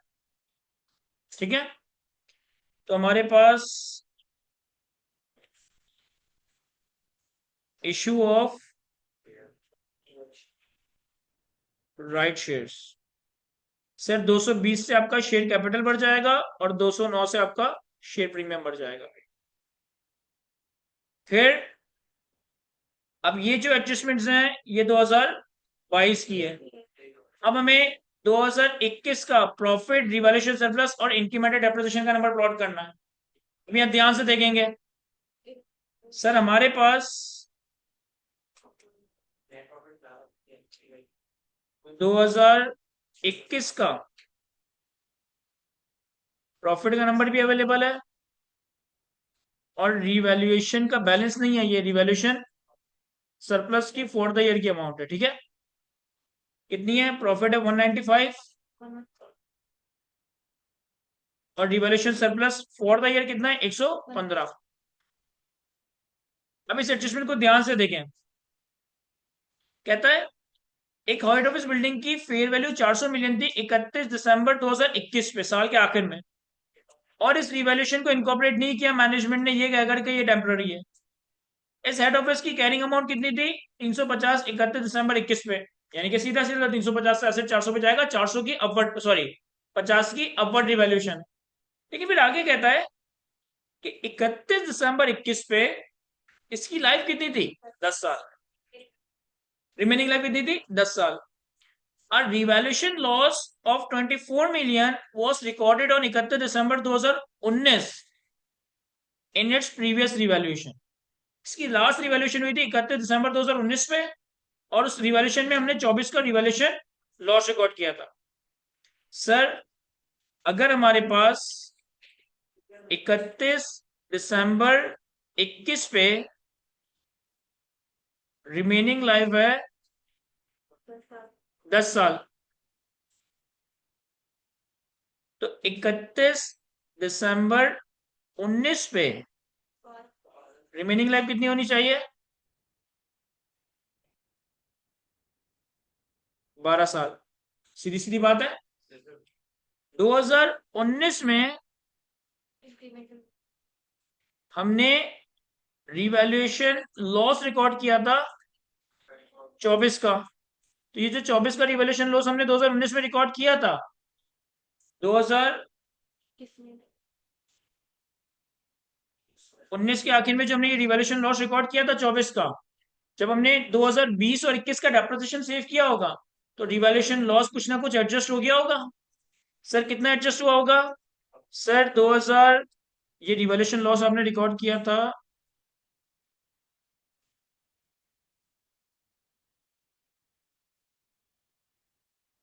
2019 में, तो आपने 2020 में 24 डिवाइडेड बाय 12, 2 का रिवैल्यूएशन लॉस एक तरीके से एडजस्ट किया।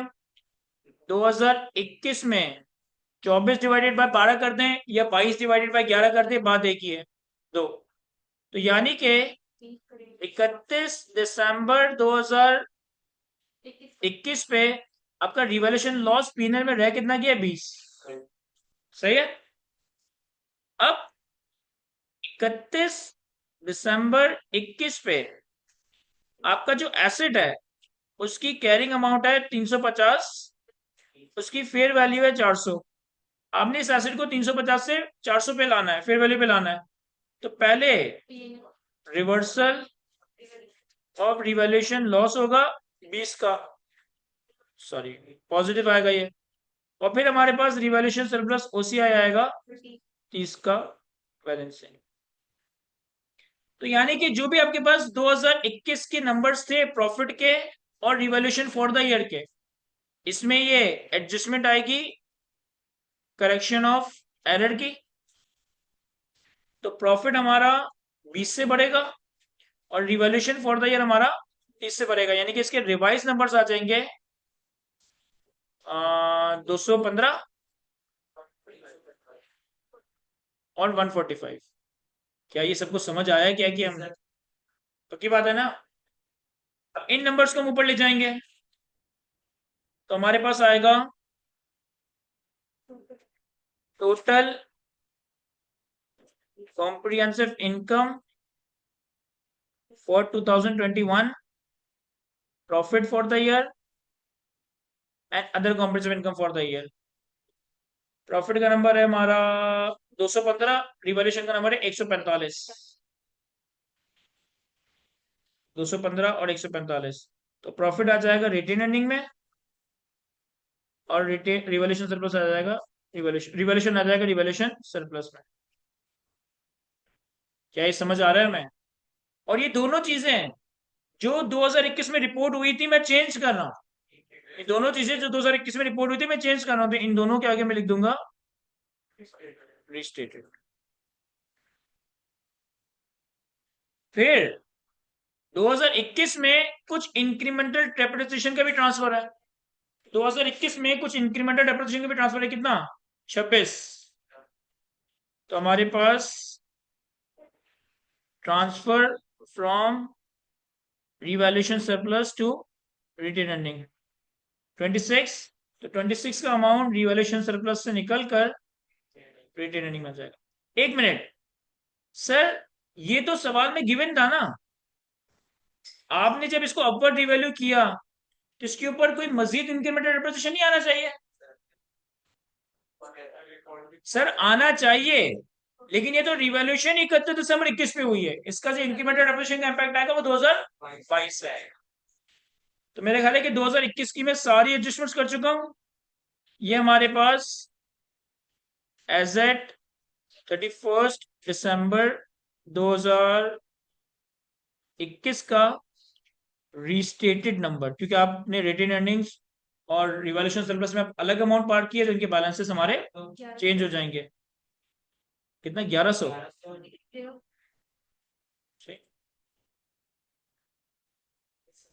1100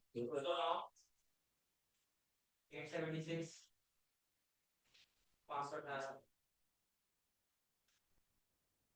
ये अभी 50% सवाल सॉल्व हुआ है,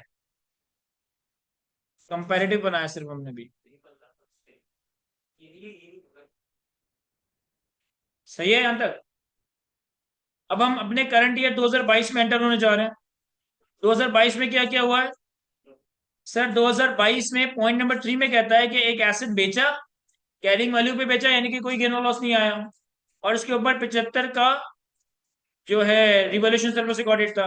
इसका मतलब है ये 75 का अगर रिवॉल्यूशन सरप्लस था और हमने एसेट बेच दिया, तो ये 75 एकदम ही रिवॉल्यूशन सरप्लस से उठकर रिटेनिंग में चला जाएगा। तो हमारे पास जो 2022 का इंक्रीमेंटेड डेप्रिसिएशन का नंबर है, इसी में मैं ये 75 ऐड कर दूं। क्यों? क्योंकि आप तो इसी तरह लिखोगे ना, transfer from revolution surplus to retain earning. तो ट्रांसफर एक तो इंक्रीमेंटेड डेप्रिसिएशन की वजह से आएगा, और दूसरा 75 के डिस्पोजल की वजह से, तो टोटल हो जाएगा 105। फिर पॉइंट नंबर 4 में कहता है कि हमने 50 मिलियन राइट शेयर इश्यू किए जिसकी पार वैल्यू 10 रुपए है, लेकिन हमने कितने के इश्यू किए? 15 मिलियन, 15 रुपए के हिसाब से। तो एक लाइन आइटम दे देता है, issue of 50 million irredeemable preference share. Sir 50 million 15 रुपए के हिसाब से, तो 50 इंटू 15 750। ये मैं इररिडीमेबल प्रेफरेंस शेयर की कॉलम में लिख देता हूँ 750। सर अगर ये इररिडीमेबल की जगह रिडीमेबल प्रेफरेंस शेयर होता तो फिर इसको हम इग्नोर ही कर देते। सॉरी, ये क्यों इग्नोर कर देते? क्योंकि रिडीमेबल प्रेफरेंस शेयर तो आपकी लायबिलिटी है, और वो फिर statement of changes in equity में नहीं आती है। फिर अक्टूबर में हमने इंटरम डिविडेंड दिया, तुम्हारे पास interim 5% cash, interim cash dividend, और ये इंटरम है तो ये 2022 का ही है एट 5%। 1100 का 5% 55। अच्छा यहाँ पे ना थोड़ी सी मुझे कंफ्यूजन हो रही है कि इन्होंने लिखा है on 22 October 5% cash dividend was made on all shares.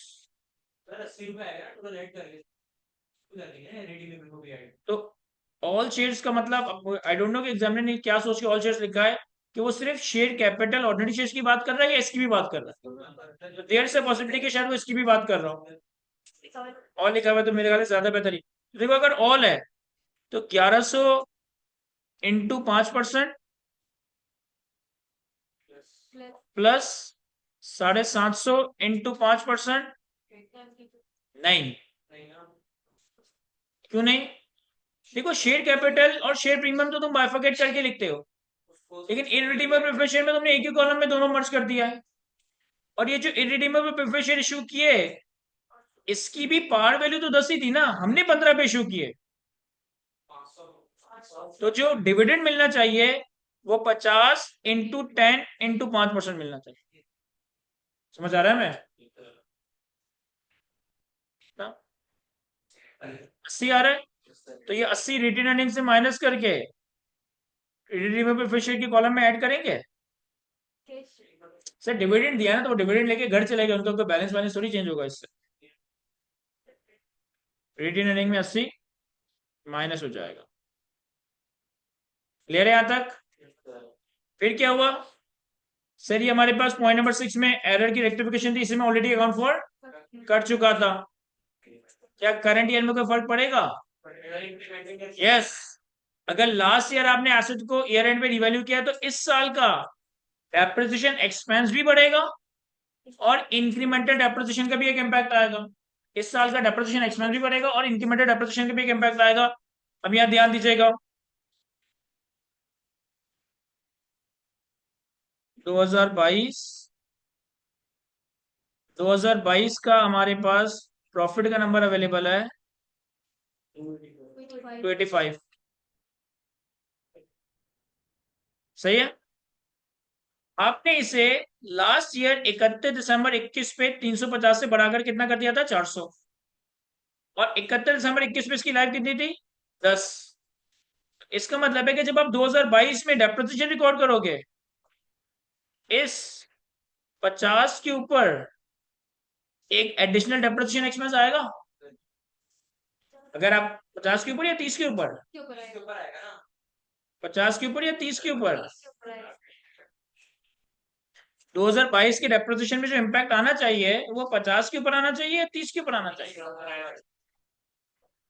Sir ये जो डेप्रिसिएशन एक्सपेंस रिकॉर्ड होगा वो 30 रुपए के ऊपर नहीं 50 रुपए के ऊपर रिकॉर्ड होगा। देखो क्यों, ये एसेट 350 पे था, तुमने जब इसको अपवर्ड रीवैल्यू किया तो तुम 20 रुपए प्रॉफिट में एकदम ही ले गए थे, और फिर 30 रुपए रिवैल्यूएशन सरप्लस में ले गए थे। तुम्हारे एसेट में कितना ग्रोथ आया है? 400। हमारी कंपनी के पास तो ये रिकॉर्ड नहीं हुआ हुआ, तो हमारी कंपनी ने तो इसी को डेप्रिशिएट किया होगा, हम इसको डेप्रिशिएट करेंगे। तो हम जब इसको डेप्रिशिएट करेंगे तो इन दोनों के डिफरेंशियल के ऊपर एडिशनल डेप्रिसिएशन रिकॉर्ड करेंगे ना, तो वो 50 पे ही 10 साल हो गए, 30 पे 10 साल नहीं। लेकिन जब ये कितना जाएगा, 5 ऐड करूंगा लेस, तो ये हो जाएगा 280। लेकिन आपके पास जो इंक्रीमेंटल डेप्रिसिएशन है वो 50 डिवाइडेड बाय 10 नहीं होगा, क्योंकि रिवैल्यूएशन सरप्लस में बैलेंस कितना किया है, 30 का, तो वो होगा 30 डिवाइडेड बाय 10, 3। यानी कि प्रॉफिट का नंबर हो गया 280, और ये जो ट्रांसफर ऑफ इंक्रीमेंटल डेप्रिसिएशन था जिसमें 30 लिखा हुआ था, 75 मैंने ऐड किया था, इसमें मजीद 3 ऐड हो गया। समझ आ रहा है सबको या नहीं? चेहरा से बनाते हैं कि हिम्मत हार चुके हैं कि यार ये तो नहीं होता मुझसे। सर हमारे पास total comprehensive income for 2022 restated लिखेंगे यहाँ पे? नहीं सर, ये तो पहली बार है। तो प्रॉफिट का नंबर हमने दोबारा से कैलकुलेट किया 280,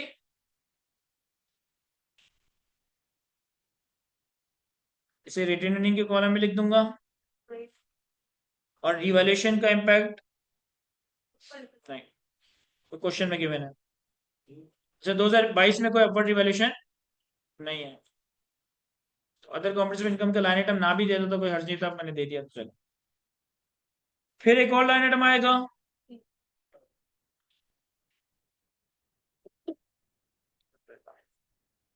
transfer from revaluation surplus to retain earning. वो कितना सर? 30, 75 और 3,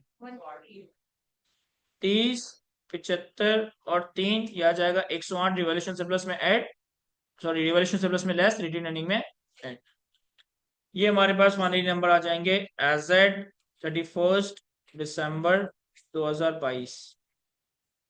तो ये 1100 रहेगा, ये 209 रहेगा, 750 नहीं, 1184,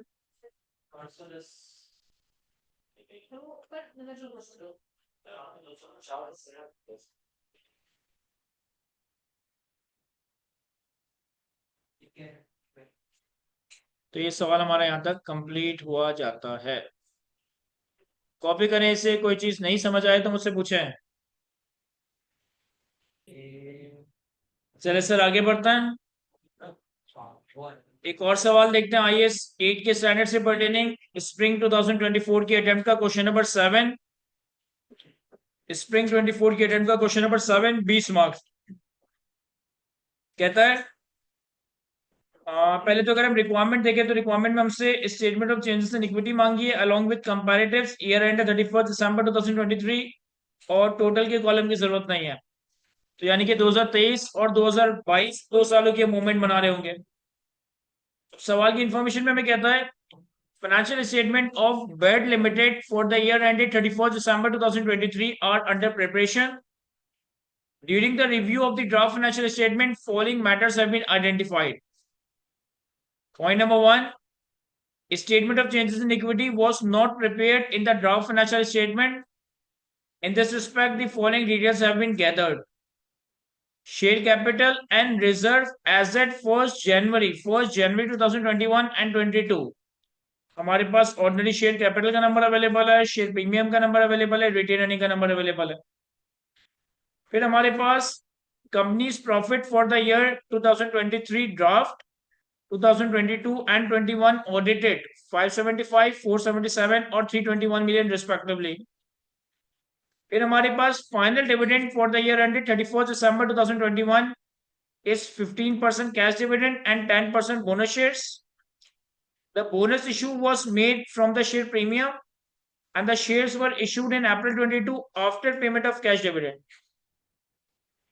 31 दिसंबर 2021 के साल का फाइनल डिविडेंड 15% कैश 15% बोनस, और जो बोनस इशू है वो शेयर प्रीमियम से किया गया है, और अप्रैल के महीने में शेयर्स इशू किए कैश डिविडेंड के बाद, यानी पहले कैश पर डिविडेंड फिर bonus dividend. Then a bonus issue of 25% was made in July 23 as an interim dividend, and 40 million right shares were issued in October 23 at 18 per share. Transaction cost of 3 million were also incurred. तो हमारे पास ये जो dividend का data है, इसमें ये दो information 2023 की मूवमेंट के लिए रेलेवेंट है, और ये वाली जो इंफॉर्मेशन है वो 2022 की मूवमेंट के लिए रेलेवेंट है. और पॉइंट नंबर 1 में तो मैं बैलेंस, और पॉइंट नंबर 2 में तो मैं प्रॉफिट का नंबर दिया हुआ है. ये जो फाइनल डिविडेंड 2021 का दिया, ये 2022 में दिया होगा, और ये जो बोनस इशू और राइट शेयर्स हैं 2023 में इशू. फिर हमारे पास पॉइंट नंबर 2 में कहता है ऑन 1 जनवरी 22, हमारा ईयर एंड क्या था, 31 दिसंबर 2023, यानी कि कोई 4 साल पहले. On 1 January 2020 company received a government grant of 600 million to acquire manufacturing plant. However, the grant was treated as income on receipt. The manufacturing plant was acquired at a cost of 1,000 million on 1st January 20, and it was estimated to have a life of 8 years and residual value of 100 million. कहता है 1 जनवरी 2020 पे हमें 600 million की government grant मिली थी एक manufacturing plant को purchase करने के लिए, और 1 जनवरी 2020 में हमने इसको इनकम ट्रीट कर लिया था, अपनी प्रॉफिट्स में, रिटेन अर्निंग्स में ले गए थे. मैन्युफैक्चरिंग प्लांट हमने 1000 मिलियन का खरीदा 1 जनवरी 20 पे, जिसकी यूजफुल लाइफ 8 साल और रेजिडुअल वैल्यू 100 है. तो मैन्युफैक्चरिंग प्लांट के हवाले से तो जो किया होगा वो सही किया होगा, एसेट रिकॉर्ड करके इसे डेप्रिशिएट कर रहे होंगे. लेकिन ये चूंकि ग्रांट हमें मैन्युफैक्चरिंग प्लांट के लिए मिली थी, तो ये इनकम के तौर पे डे 1 पे रिकॉर्ड नहीं होनी चाहिए थी, बल्कि एसेट की यूजफुल लाइफ के ऊपर इसे अमोर्टाइज करना चाहिए था. ये गलती 2020 के फाइनेंशियल्स में हुई है, तो 2020 भी गलत है, 21 भी गलत है, 22 भी गलत है, और करंट ईयर 2023 में भी ये एरर होगा. तो ये करेक्शन ऑफ एरर की एक एडजस्टमेंट है. Point number 3, company decided to adopt revaluation model from 1st January 2023 for subsequent measurement of land and building included in plant equipment, property, plant and equipment. However, this change has not been accounted for in the draft financial statement. Current year के पहले दिन हम property में से land and building को revaluation model में ले जाना चाहते हैं. लैंड एंड बिल्डिंग की रिवैल्यूएशन अकाउंट फॉर नहीं है, हम इसे अकाउंट फॉर कर रहे होंगे. कहता है the following information pertains to the property plant and equipment. Land की 1 जनवरी 23 में WDV है 1000, रिवैल्यूड अमाउंट है 1250, और रिमेनिंग लाइफ कुछ नहीं. ऑफिस बिल्डिंग की WDV 750, रिवैल्यूड अमाउंट 1200 और रिमेनिंग लाइफ 9, और फैक्ट्री बिल्डिंग की WDV 1000, रिवैल्यूड अमाउंट 550 और remaining life 5. On 1 November 2023 BL sold 40% of its land. BL sold 40% of its land. Acquisition on building has been recorded using a straight line method, and BL will transfer maximum possible amount from the revaluation surplus to retained earning on annual basis. तो ये एक अच्छी तगड़ी adjustment है current year की accounting से pertaining. देखिए, land को हमने साल के पहले दिन रिवैल्यू किया और फिर बेच दिया, और फिर उसका 40% बेच दिया. ऑफिस बिल्डिंग की हमने साल के पहले दिन अपवर्ड रिवैल्यूएशन की, और फिर अपवर्ड रिवैल्यूएशन की वजह से इंक्रीमेंटल डेप्रिसिएशन भी आएगा. फैक्ट्री बिल्डिंग की हमने डाउनवर्ड रिवैल्यूएशन की है, करनी है, तो डाउनवर्ड रिवैल्यूएशन की वजह से रिवैल्यूएशन लॉस आएगा, एक बात. दूसरी बात, प्रॉफिट में ये 1000 के ऊपर डेप्रिसिएशन रिकॉर्ड हुआ होगा, जबकि अगर ये एसेट साल के शुरू में डाउनवर्ड रिवैल्यू हो गया, तो जो 450 पे डेप्रिसिएशन रिकॉर्ड हुआ फिर वो रिकॉर्ड नहीं होना चाहिए था. तो ये करंट ईयर की एक एडजस्टमेंट है जिसे करंट ईयर में देखेंगे. क्योंकि हमें 31 दिसंबर 2023 टुगेदर विद कंपैरेटिव बनाना है, तो पहले हम कंपैरेटिव्स को सही करते हैं और फिर हम करंट ईयर की इन्फॉर्मेशन पे आएंगे. हमारे पास स्प्रिंग 24 के अटेम्प्ट का question number 7.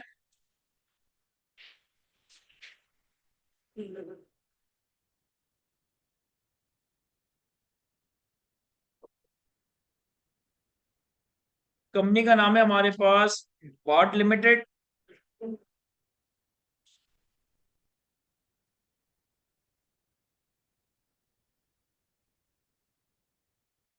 Statement of changes in equity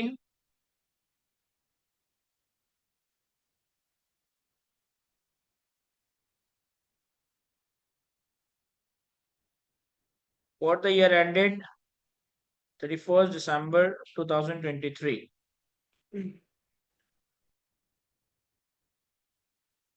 sir इस सवाल की रिक्वायरमेंट में भी हमें इन्होंने कहा था कि टोटल के कॉलम की जरूरत नहीं है,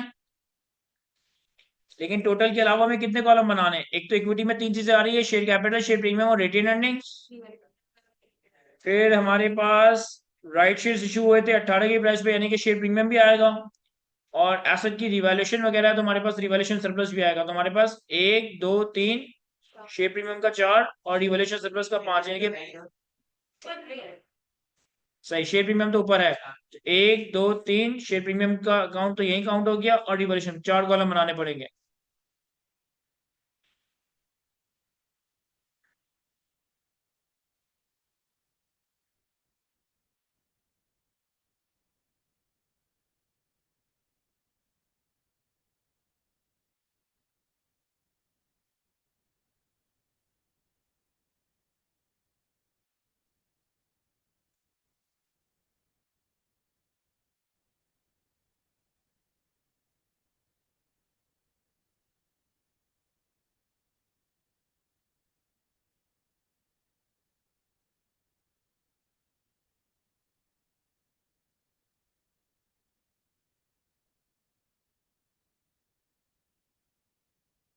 एक हमारे पास शेयर कैपिटल,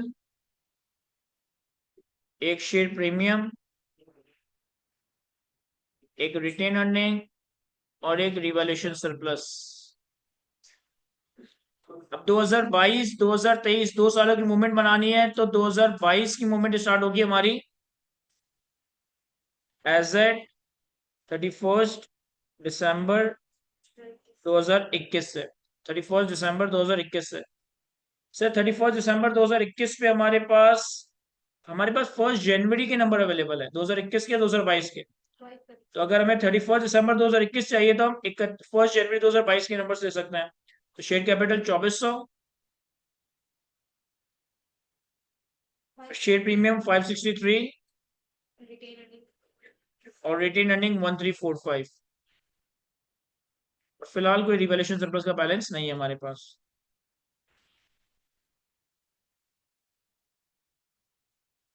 पहले जो हमारे पास सवाल के अंदर एक एरर की करेक्शन है पॉइंट नंबर 2 में, वर्किंग 1,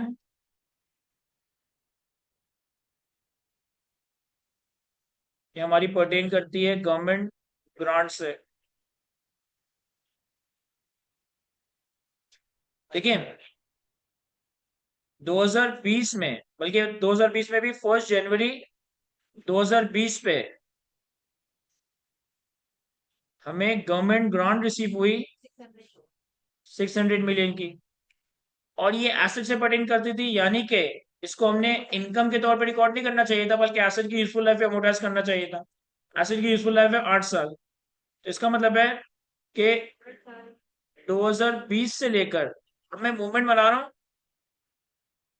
2021 तक, 2021 के बाद मैं 2022 से इसकी मूवमेंट बनाऊंगा। तो इसका मतलब है कि अगर 2020 में आपको एक ग्रांट रिसीव हुई थी, आप इसे इनकम के तौर पर रिकॉर्ड नहीं करेंगे, तो ये 600 रिवर्स हो जाएगा, ये 600 रिवर्स हो जाएगा।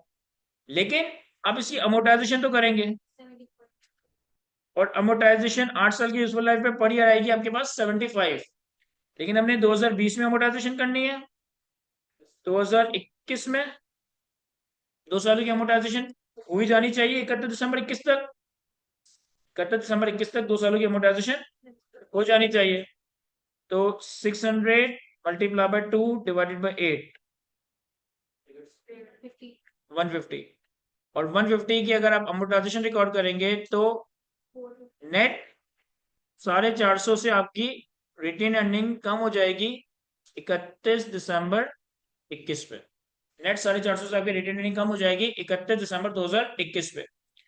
तो हमने जो बैलेंसेस लिखे 31 दिसंबर 2021 पे, हम इसके आगे एक लाइन ऐड कर देंगे, effect of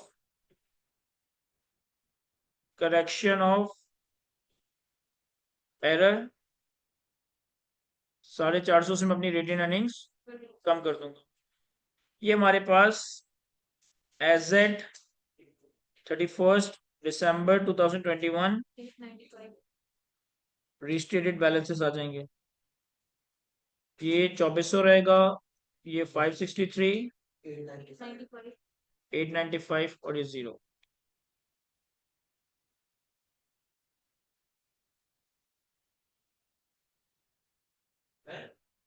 ji sir. Sir एक चीज दिमाग में ना अटक गई है।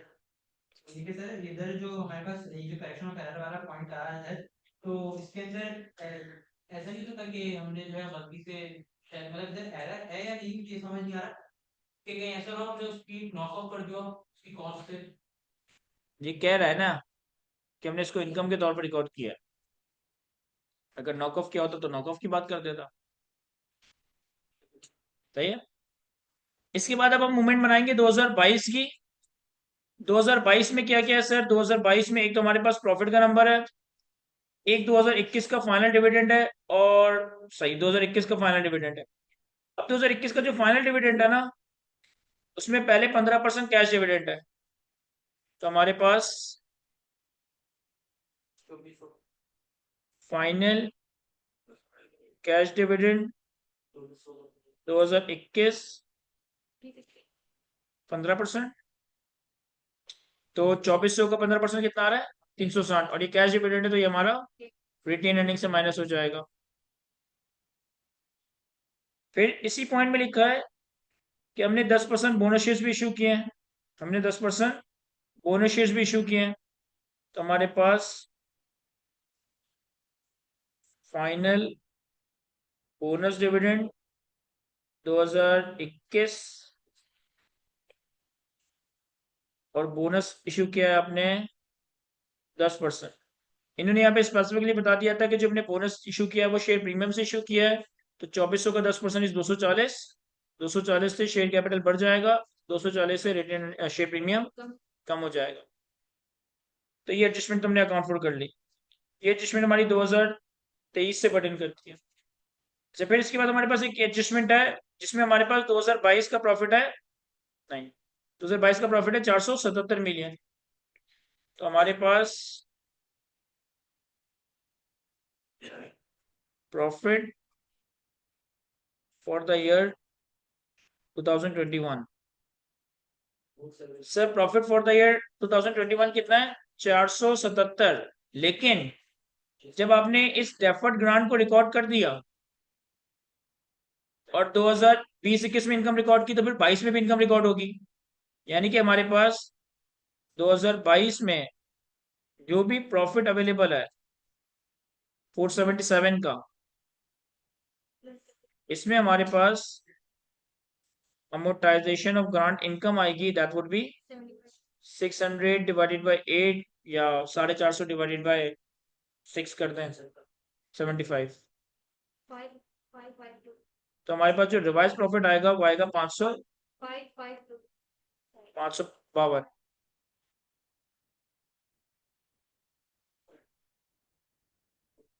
वर्किंग हुआ।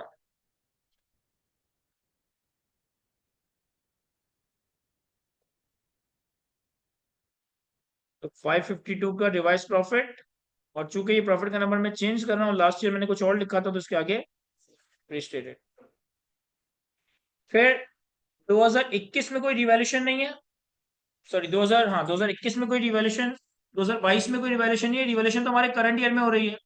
तो हमारे पास चूंकि 2022 में कोई रिवैल्यूएशन नहीं है, तो कोई इंक्रीमेंटल डिक्रीमेंटल डेप्रिसिएशन भी नहीं होगा। और फिर जो हमारे पास ये दोनों एडजस्टमेंट थी ये 2023 से बटन कर दी थी। तो इसका मतलब है कि यहाँ तक हमारे पास एज एट 31 दिसंबर 2022 के बैलेंसेस आ जाएंगे और ये रिस्टेटेड होंगे। 2640 तो ये हो जाएगा 2640, 323 323,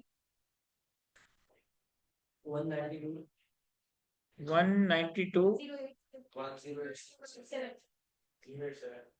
1087 और रिवॉल्यूशन सरप्लस 0। ये हमारे पास comparative statement of changes in equity यहां तक बन गई है। ये हमारे पास comparative statement of changes in equity यहां तक बन गई है।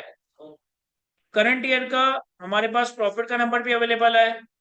करंट ईयर में रिवैल्यूएशन की कुछ एडजस्टमेंट वगैरह भी करनी है, लेकिन इससे पहले जो बोनस इशू है, राइट इशू है, इसको मुनासिब कर देते हैं। सेकंड बुलेट में कहा है इन्होंने कि हमने 25% बोनस शेयर इशू किए जुलाई 2023 में एज इंटरिम डिविडेंड। तो हमारे पास interim bonus dividend 2023 at the rate of 25%। तो 2640 का 25% 660। अब ये 660 शेयर प्रीमियम से निकाले या रिटेन अर्निंग्स है?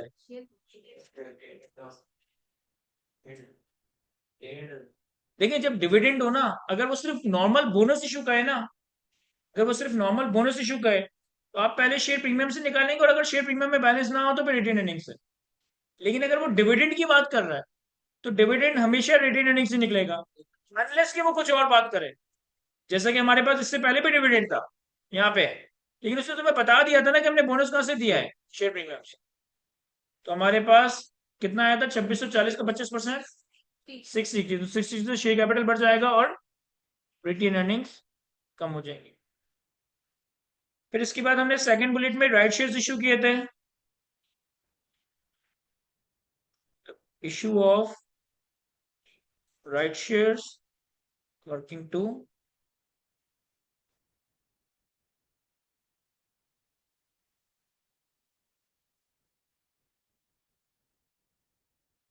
अब यहाँ पर आपको डायरेक्ट इन्होंने नंबर ऑफ राइट शेयर्स बता दिए कि हमने 40 मिलियन राइट शेयर इशू किए 18 की प्राइस पे और 3 रुपए की ट्रांजेक्शन कॉस्ट इनकर की। यानी कि हमारे पास प्रोसीड्स आई होंगी 40 मिलियन राइट शेयर 18 की प्राइस पे 720 और 3 रुपए की या 3 मिलियन की in totality transaction cost. 40 into 18 minus 3 कितना? 717। 717 की टोटल प्रोसीड्स आई नेट ऑफ ट्रांजेक्शन कॉस्ट। तो 40 मिलियन इंटू 10 400 हमारा शेयर कैपिटल में गया होगा, और बाकी बैलेंसिंग 717 माइनस 400 317 हमारा शेयर प्रीमियम में जाएगा। तो 400 और 317, 400 से हमारा शेयर कैपिटल बढ़ जाएगा और 317 से हमारा शेयर प्रीमियम बढ़ जाएगा वर्किंग टू। बोनस डिविडेंड देंगे तो भी शेयर कैपिटल बढ़ेगा जी। इसके बाद अब हमारे पास 2023 का प्रॉफिट है 575 और कुछ रिवैल्यूएशन की एडजस्टमेंट्स हैं जिनको हमने मैनेज करना है। हाँ, और वो अमोटाइज भी करेंगे 2023 में, बिल्कुल अमोटाइज भी करेंगे। सर 2023 में हमें प्रॉफिट के नंबर्स में भी एडजस्टमेंट करनी है और रिवैल्यूएशन भी करनी है। देखिए 2023 का प्रॉफिट का नंबर कितना है? 2023 का प्रॉफिट का नंबर है 575 और फिलहाल कोई रिवैल्यूएशन एडजस्टमेंट रिकॉर्ड नहीं हुई भी। पहले तो पॉइंट नंबर 3 से पहले तो पॉइंट नंबर 3 से पॉइंट नंबर 2 की जो करेक्शन थी, पॉइंट नंबर 2 की जो करेक्शन थी, इससे मेरे पास 2023 में भी अमोटाइजेशन इनकम आएगी। तो हमारे पास आ जाएगा amortisation of government grant 600 divided by 8 75। सही है। फिर हमारे पास लैंड की रिवैल्यूएशन है, बिल्डिंग की रिवैल्यूएशन है और फैक्ट्री बिल्डिंग ऑफिस बिल्डिंग की रिवैल्यूएशन है। देखो लैंड की वैल्यू 1000 से बढ़कर 1250 हो रही है, तो हमारे पास रिवैल्यूएशन ऑफ लैंड 1000 से बढ़कर 1250, 1250 माइनस 1000 200 की जो भी अपवर्ड रिवैल्यूएशन आई, 250 की जो भी अपवर्ड रिवैल्यूएशन आई, वो रिवैल्यूएशन सरप्लस में चली जाएगी। फिर हमारे पास ऑफिस बिल्डिंग 750 से रिवैल्यू होके, ये पहले लैंड को किल करता है। सर आपने इसे 1000 से रिवैल्यू करके 1250 कर दिया, 250 का इस पे रिवैल्यूएशन क्रिएट कर दिया। लेकिन इन्होंने कहा है कि हमने 1 नवंबर 2023 पे 40% लैंड बेच दी। अब किस वैल्यू पे बेची, क्या गेन और लॉस हुआ, ऐसा कुछ भी नहीं बताया, बस इतना बताया कि 40% लैंड बेच दी। तो इसका मतलब है कि 250 का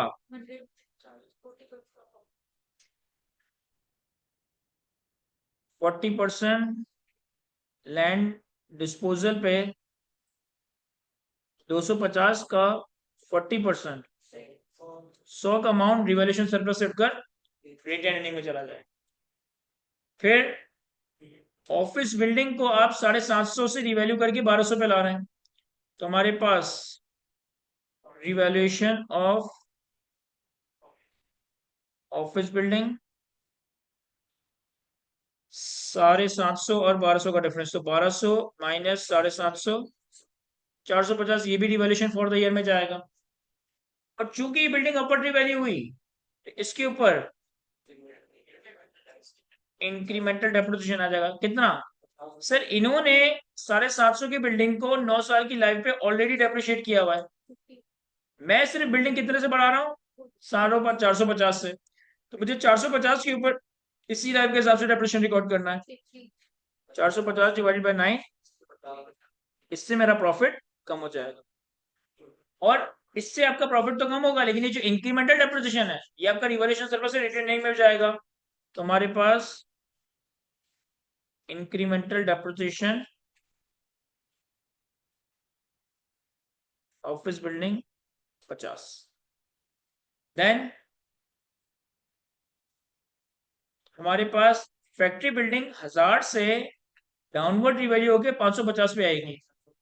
तो हमारे पास रिवैल्यूएशन ऑफ फैक्ट्री बिल्डिंग 1000 से कम करके 550 पे लाना है। तो यहाँ पे आपके पास 450 का लॉस आया, और चूंकि ये रिवैल्यूएशन लॉस आया, तो ये रिवैल्यूएशन सरप्लस नहीं बल्कि पीएनएल में रिकॉर्ड होगा। ये पीएनएल में रिकॉर्ड होगा, यानी कि प्रॉफिट 450 से कम हो गया। अब इन्होंने क्या किया होगा कि इन्होंने 1000 पे एसेट का डेप्रिसिएशन रिकॉर्ड कर दिया होगा 5 साल के लाइफ में। जब आप साल के स्टार्ट में 1000 के एसेट को ऑलरेडी 550 में लिया है, तो इन दोनों के डिफरेंशियल पे आपका डेप्रिसिएशन रिकॉर्ड नहीं होना था। तो हम क्या करेंगे? Reversal of depreciation on factory building. कितना? 450 डिवाइडेड बाय 5 साल की लाइफ, 90। तो जब आप 90 से डेप्रिसिएशन रिवर्स करोगे, तो आपका प्रॉफिट 90 से बढ़ जाएगा। तो सब कुछ हो गया। यस, यहाँ पे चूंकि रिवैल्यूएशन लॉस था, तो कोई इंक्रीमेंटल डेप्रिसिएशन रिवैल्यूएशन सरप्लस से रिटेन अर्निंग में नहीं जाएगा। तो ये हमारे पास प्रॉफिट का एडजस्टेड नंबर आ गया, ये हमारे पास रिवैल्यूएशन फॉर द ईयर आ गई। सॉरी, 240, 700, 240 और 700, और transfer from revaluation surplus to retain earning is 150। हमारे पास 2023 की मूवमेंट में आ जाएगा total comprehensive income for the year 2023, profit for the year और other comprehensive income. Working three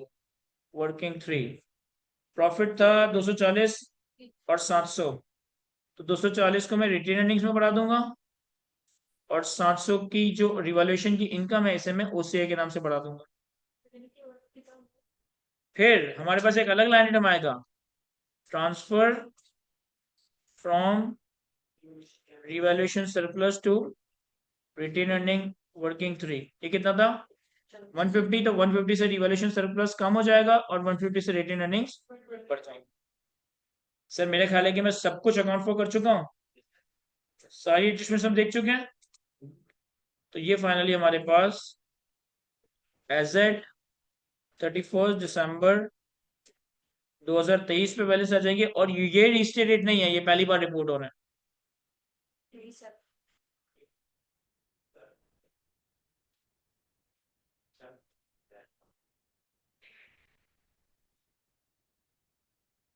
27 and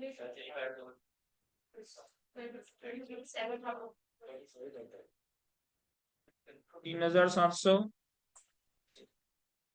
640, 817। 815 sir.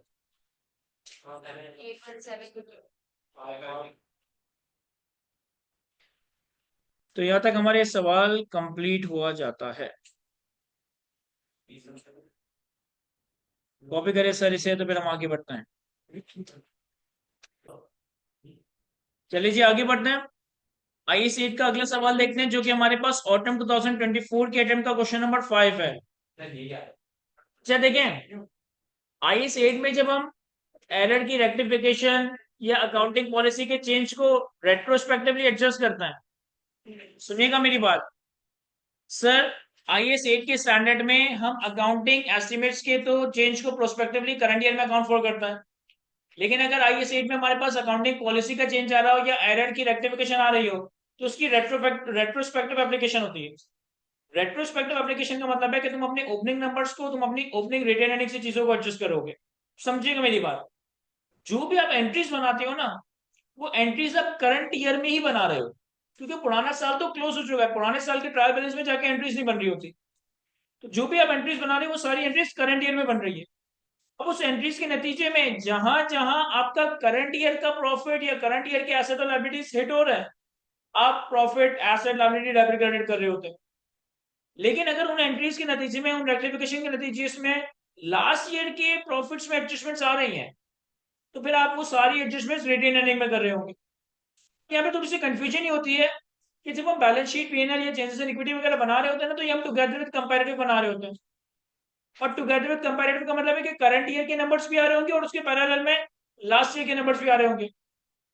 Errors की रेक्टिफिकेशन करते वक्त या अकाउंटिंग पॉलिसीज को चेंज करते वक्त लास्ट ईयर के नंबर्स को भी हम चेंज कर देते हैं। यानी कि हम, जैसे कि अगर इस सवाल को देखें, तो हमने इस सवाल में क्या किया था कि लास्ट ईयर के प्रॉफिट को ही सही कर दिया था। लास्ट ईयर के प्रॉफिट को ही सही कर दिया था। क्यों? क्योंकि मुझे कंपैरेटिव में लास्ट ईयर का प्रॉफिट दिखाना था। लेकिन अगेन एक्चुअली मैं एडजस्टमेंट करंट ईयर में बैठ के कर रहा हूं, तो ये तो सिर्फ मुझे कंपैरेटिव प्रेजेंट करना था, तो मैंने लास्ट ईयर के प्रॉफिट को सही कर दिया। लेकिन एंट्री इसकी करंट ईयर में बन रही होगी, और करंट ईयर में एंट्री बनने का मतलब है कि आपके पास प्रॉफिट का जो इम्पैक्ट है ना, वो प्रॉफिट में डेबिट क्रेडिट नहीं हो रहा होगा, वो रिटेन अर्निंग में डेबिट क्रेडिट होगा। बैलेंस शीट, पीएनएल या चेंजेस इन इक्विटी की प्रेजेंटेशन में चूंकि हम कंपैरेटिव दिखा रहे होते हैं, तो हम कंपैरेटिव के ही प्रॉफिट को सही कर देते हैं, कंपैरेटिव के ही एसेट लायबिलिटी को सही कर देते हैं। लेकिन एक्चुअली अभी सब कुछ करंट ईयर में है, तो जो एडजस्टमेंट करंट ईयर से परटेन करती होगी, वो तो करंट ईयर के प्रॉफिट में जाएगी। लेकिन जो एडजस्टमेंट लास्ट ईयर की भी है, जो चेंजेस इन इक्विटी बनाते वक्त लास्ट ईयर के प्रॉफिट में एडजस्ट होती है, लेकिन एंट्रीज करते वक्त वो लास्ट ईयर के प्रॉफिट में एडजस्ट नहीं होगी, वो एंट्रीज करते वक्त आपकी रिटेन अर्निंग से ही एडजस्ट हो रही होगी। क्या ये बात समझा पा रहा हूं मैं? अभी सवाल रीड करते हैं।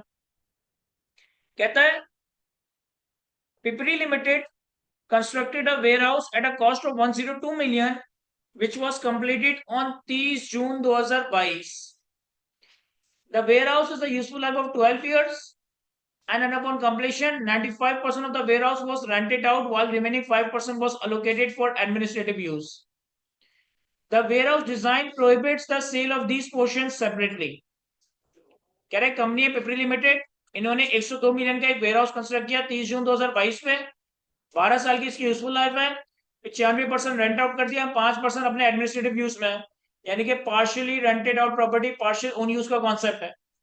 कह रहा वेयर हाउस का डिजाइन इस तरह से है कि जो ये 95% पोर्शन रेंट आउट किया, 5% पोर्शन अपने हिस्से में रखा, इसको सेपरेटली सेल नहीं किया जा सकता।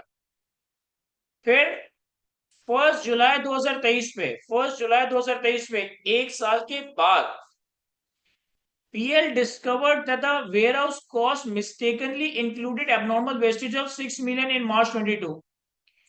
PL corrected this error immediately and also changed the warehouse subsequent measurement to fair value model. कह रहे 1 जुलाई 2023 पे हमें यह पता चला कि एक एबनॉर्मल वेस्टेज की 6 मिलियन की कॉस्ट हमने मार्च 2022 में, यानी जब कंस्ट्रक्शन चल रही थी, क्योंकि एसिड कंस्ट्रक्शन कंप्लीट कब हुई थी? 30 जून 22 में। तो 6 मिलियन की एबनॉर्मल वेस्टेज की कॉस्ट आपने एसिड की कॉस्ट में इंक्लूड कर दी थी। हमने 1 जुलाई 2023 पे ये एरर सही कर दिया, और वेयर हाउस के लिए अपनी पॉलिसी फेयर वैल्यू मॉडल पे लेकर आ गए। सर फेयर वैल्यू मॉडल क्यों? ये प्रॉपर्टी प्लान एंड इक्विपमेंट नहीं है। पहले पैरा को देखो तो ये प्रॉपर्टी प्लान एंड इक्विपमेंट है या इन्वेस्टमेंट प्रॉपर्टी है? सर इन्वेस्टमेंट प्रॉपर्टी है क्योंकि पोर्शन सेपरेटली सेल नहीं हो सकता है और हमारे यूज में जो पोर्शन है वो इनसिग्निफिकेंट। फिर कहता है 1 अप्रैल 2024 में company started using the entire warehouse for its inventory storage, यानी कि अब हमने पूरा वेयरहाउस अपने यूज में ले लिया। The fair value of the warehouse on various date are as follow: 1 July 23, 1 April 24 और 30 जून 24। इन 3 डेट्स पे हमारे पास फेयर वैल्यूज अवेलेबल है। अदर इंफॉर्मेशन में कहता है depreciation is applied using the straight line method. All the item of property plant and equipment are subsequently measured using the cost model. Prepare the journal entries with narration to be recorded in the books of the company during the year ended 30 जून 2024। 30 जून 2024 में तुम्हें क्या entries करनी है वो आपने बतानी है। देखो 30 जून 24 का मतलब है 1 जुलाई 2023 से लेकर 30 जून 2024। इस साल की आपने सारी एंट्रीज बतानी है। इस साल की आपने सारी एंट्रीज बतानी है। अब इस साल में हुआ क्या क्या है? सर इस साल में हुआ यह है कि इस साल के शुरू में पता चला कि एबनॉर्मल वेस्टेज गलती से कॉस्ट में इंक्लूड कर दिया। एक गलती, गलती भी सही करनी है, ये करेक्शन ऑफ एरर है, ये करेक्शन ऑफ एरर है। और वेयर हाउस के लिए subsequent measurement fair value model पे लेके जानी है, यानी कि पॉलिसी का भी चेंज हो रहा है, यानी कि पॉलिसी का भी चेंज हो रहा है। तो एक एरर की रेक्टिफिकेशन भी है और एक अकाउंटिंग पॉलिसी का चेंज भी है। फिर 1 अप्रैल 24 पे आपने इसे अपने यूज में ले लिया, तो मेरे ख्याल ये वाला पार्ट को इतना मुश्किल नहीं है आप लोगों के लिए। IS 40 साइज 16 का ट्रांसफर तो हम पढ़ ही चुके हैं। डेप्रिसिएशन स्ट्रेट लाइन पे चार्ज होता है और प्रॉपर्टी प्लान एंड इक्विपमेंट को कॉस्ट मॉडल में मेजर किया जाएगा। जरा खुद से ट्राई करते हैं जनरल एंट्रीज बनाने का, फिर मैं इसे सॉल्व करवाता हूँ। चले सर यहाँ देखिए मैं सॉल्व करवा देता हूँ इस क्वेश्चन को। ऑटम 24 के अटेम्प्ट का क्वेश्चन नंबर 5।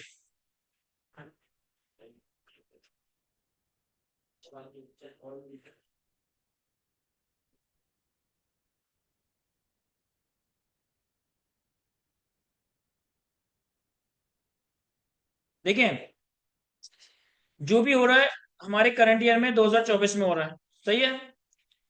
आपने एरर आइडेंटिफाई किया 1 जुलाई 2023 पे। क्या एरर आइडेंटिफाई किया कि 6 मिलियन की एबनॉर्मल वेस्ट की कॉस्ट थी जो कि गलती से पिछले सालों में कैपिटलाइज हुई भी है। सर थोड़ा सा इसको अगर हम यूं समझें कि 30 जून 22 पे इसकी इनकरेक्ट कॉस्ट 102 मिलियन कैपिटलाइज हुई है, सही है। और यहां पे कंस्ट्रक्शन कंप्लीट हो गई है। फिर एक साल गुजर गया, 30 जून 23, ये पिछला साल ईयर एंड था। और अब यहां से यहां तक यानी कि 1 जुलाई 23 से 30 जून 24, ये जो है ये हमारा करंट ईयर है। तो आप एरर जो आइडेंटिफाई कर रहे हो ना, आप एरर जो रेक्टिफाई कर रहे हो ना, वो इस पॉइंट पे कर रहे हो, लेकिन स्टिल कंस्ट्रक्शन कंप्लीट हुए हुए एक साल गुजर चुका है, ठीक है। अब एरर क्या है कि सर 6 रुपए की कॉस्ट मार्च 22 में हमने एसेट की कॉस्ट में इंक्लूड कर दी थी, यानी हमने 6 रुपए जब कैपिटलाइज की होगी तो हमने एंट्री क्या बनाई होगी, एसेट डेबिट, 6 रुपए से कैश एंड बैंक या पेपर या कुछ भी इन्वेंट्री वगैरह का क्रेडिट कर दिया होगा, जो कि आपकी इन्वेस्टमेंट प्रॉपर्टी में डेबिट नहीं होना चाहिए था, बल्कि एबनॉर्मल लॉस पीनल में एक्सपेंस आउट हो जाना चाहिए था। मैं जाके 2022 का प्रॉफिट सही नहीं कर सकता क्योंकि मैं तो 2023 में आ गया हूं ना, मैं तो 2024 में आ गया हूं। मैं जाके 2022 का प्रॉफिट सही नहीं करता, मैं तो 2024 में एंटर हो चुका हूं। तो मैं क्या करूंगा, 1 जुलाई 23 पे अपनी retain earnings debit, investment property credit कर दूंगा 6 से। तो इसका मतलब है कि मैंने इसकी कॉस्ट को 102 से सही करके 96 करेक्ट कर दिया 96 पे। अच्छा, फिर ये साल गुजर गया, लेकिन ये जो साल गुजरा इसमें रिकॉर्ड करने वाले ने गलत कॉस्ट पे डेप्रिसिएशन रिकॉर्ड किया हुआ होगा, जबकि हमारे हिसाब से कॉस्ट कितनी है 96, इसने 102 पे डेप्रिसिएशन रिकॉर्ड किया होगा, हमारे हिसाब से कॉस्ट कितनी है 96। अच्छा, पहले तो कॉस्ट मॉडल ही चल रहा था, पहले तो कॉस्ट मॉडल ही चल रहा था, ये तो करंट ईयर में सोचा है कि हमने मॉडल चेंज करना है। तो सर रिकॉर्ड करने वाले ने इस 102 और 96 यानी कि 6 के डिफरेंस के ऊपर इस एक साल में डेप्रिसिएशन रिकॉर्ड किया होगा। एंट्री क्या बनाई होगी, depreciation expense debit, active depreciation credit या इन्वेस्टमेंट प्रॉपर्टी क्रेडिट। मैं उसका डेप्रिसिएशन भी सही करूंगा, लेकिन अगेन मैं उस साल में नहीं जा सकता, मुझे जो करना है इसी साल में करना है। तो मैं रिटेन अर्निंग्स डेबिट नहीं, क्रेडिट और एक्यूमुलेट डेप्रिसिएशन डेबिट। कितने से सर, 6 डिवाइडेड बाय इसकी यूजफुल लाइफ 12 कहाँ दी हुई है, ये रही 12 साल। सर इन्वेस्टमेंट प्रॉपर्टी डेबिट नहीं कर सकते? कर सकते हैं 0.5, सही है। अब जब तुमने ये दो एंट्री बना ली, जब तुमने ये दो एंट्री बना ली, तो तुम्हारे पास इन्वेस्टमेंट प्रॉपर्टी की कॉस्ट 96 है, तुम्हारे पास इन्वेस्टमेंट प्रॉपर्टी का एक्यूमुलेट डेप्रिसिएशन कितना है 5.5। तो कैरिंग अमाउंट कितनी है, तो 96 को डेप्रिसिएशन निकालना तो 96 डिवाइड बाय 12, 8 आना तो 8 आ रहा है। डेटा आएगा ना? 88 ये दो एंट्री करने के बाद, ये दो एंट्री करंट ईयर में करने के बाद, ये दो एंट्री करंट करने के बाद तुम्हारी पोजीशन क्या है कि तुम्हारी कॉस्ट है 96, एक्यूमुलेट डेप्रिसिएशन है 8 और कैरिंग अमाउंट 88, सही है। एरर सही हो गया। अब इनको एक और काम करना है, कहता है कि हम जो है ना वेयर हाउस को फेयर वैल्यू मॉडल पे लाना चाहते हैं। सर ये हमारा चेंज ऑफ अकाउंटिंग पॉलिसी हो रहा है, और चेंज ऑफ अकाउंटिंग पॉलिसी में हम रेट्रोस्पेक्टिव एडजस्टमेंट करेंगे। किसी के जहन में ये नहीं आ रहा कि प्रॉपर्टी प्लांट एंड इक्विपमेंट की रिवैल्यूएशन में तो आप कभी रेट्रोस्पेक्टिवली एडजस्ट नहीं करते थे। जितने हमने प्रॉपर्टी की रिवैल्यूएशन के सवाल देखे आज की क्लास में, आज से पहले अपने कोर्स में, कभी हमने रेट्रोस्पेक्टिव एप्लीकेशन नहीं की जब हम प्रॉपर्टी प्लांट एंड इक्विपमेंट को कॉस्ट से fair value model revaluation model में लाते थे। ऐसा क्यों करंट ईयर चेंज कर सकते हो?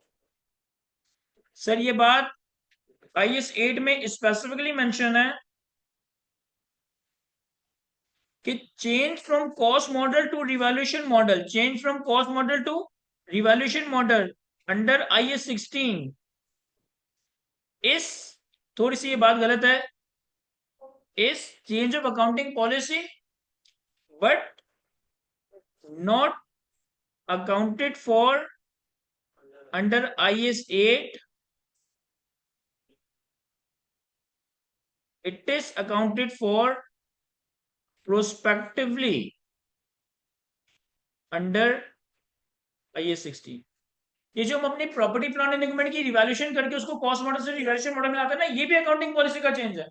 लेकिन एक ऐसी एक्सेप्शन है जो कि IS 8 में स्पेसिफिकली लिखी है कि जब आप प्रॉपर्टी प्लांट एंड इक्विपमेंट की फर्स्ट टाइम रिवैल्यूएशन करते हो ना, तो इसे IS 8 में रेट्रोस्पेक्टिवली नहीं, इसे IS 16 में ही रहते हुए प्रोस्पेक्टिवली अप्लाई करते। ये सिर्फ एक एक्सेप्शन है कि जब तुम प्रॉपर्टी प्लांट एंड इक्विपमेंट को फर्स्ट टाइम रिवैल्यू करते हो तो इसकी रेट्रोस्पेक्टिव नहीं, इसकी प्रोस्पेक्टिव एप्लीकेशन थी।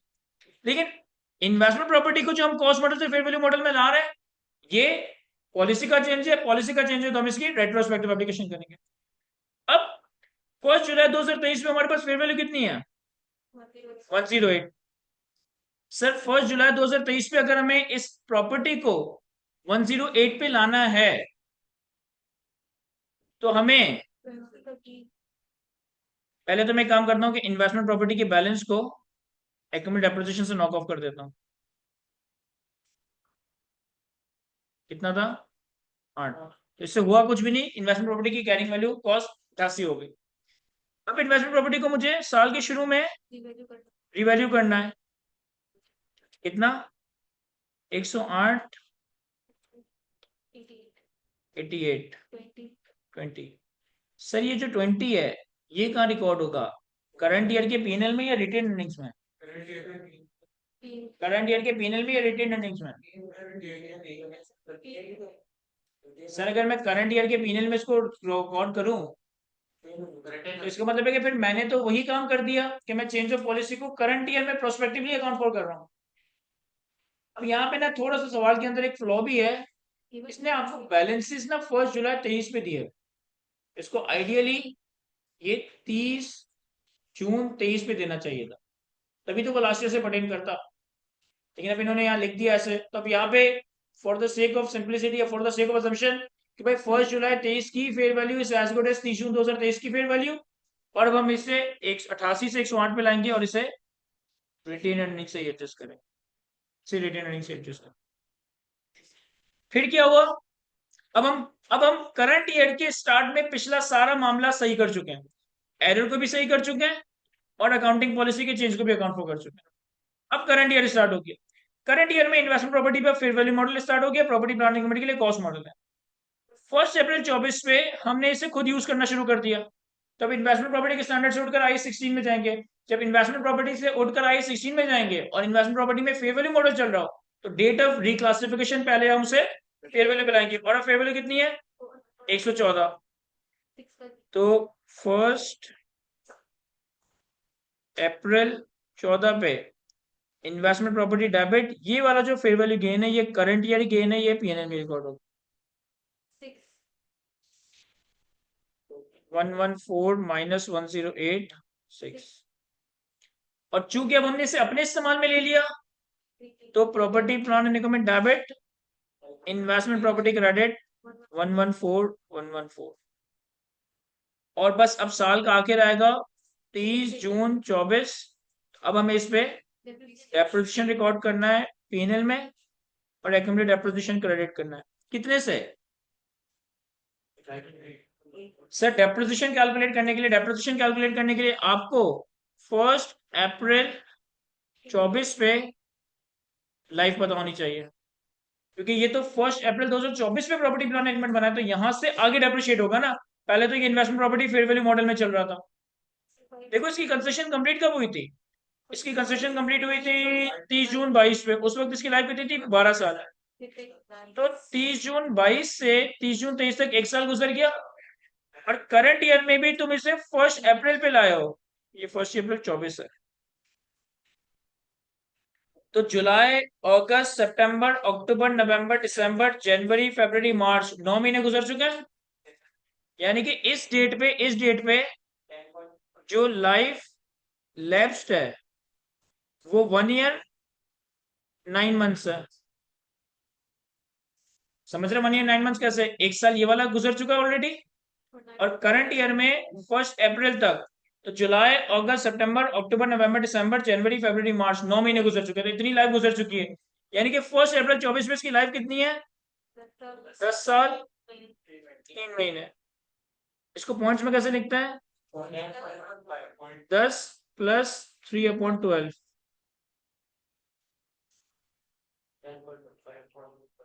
10.25।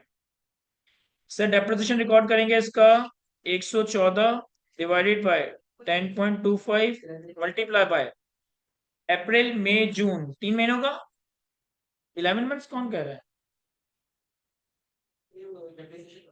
11 अमाउंट बन रहा है, 3 महीने का डेप्रिसिएशन रिकॉर्ड करेंगे ना, अप्रैल मई जून 3 महीने का, ये 11 तो नहीं आ रहा।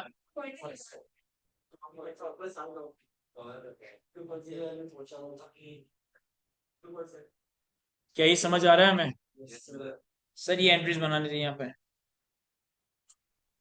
कॉपी कर लें इसे तो फिर हम अगले टॉपिक पे आते हैं।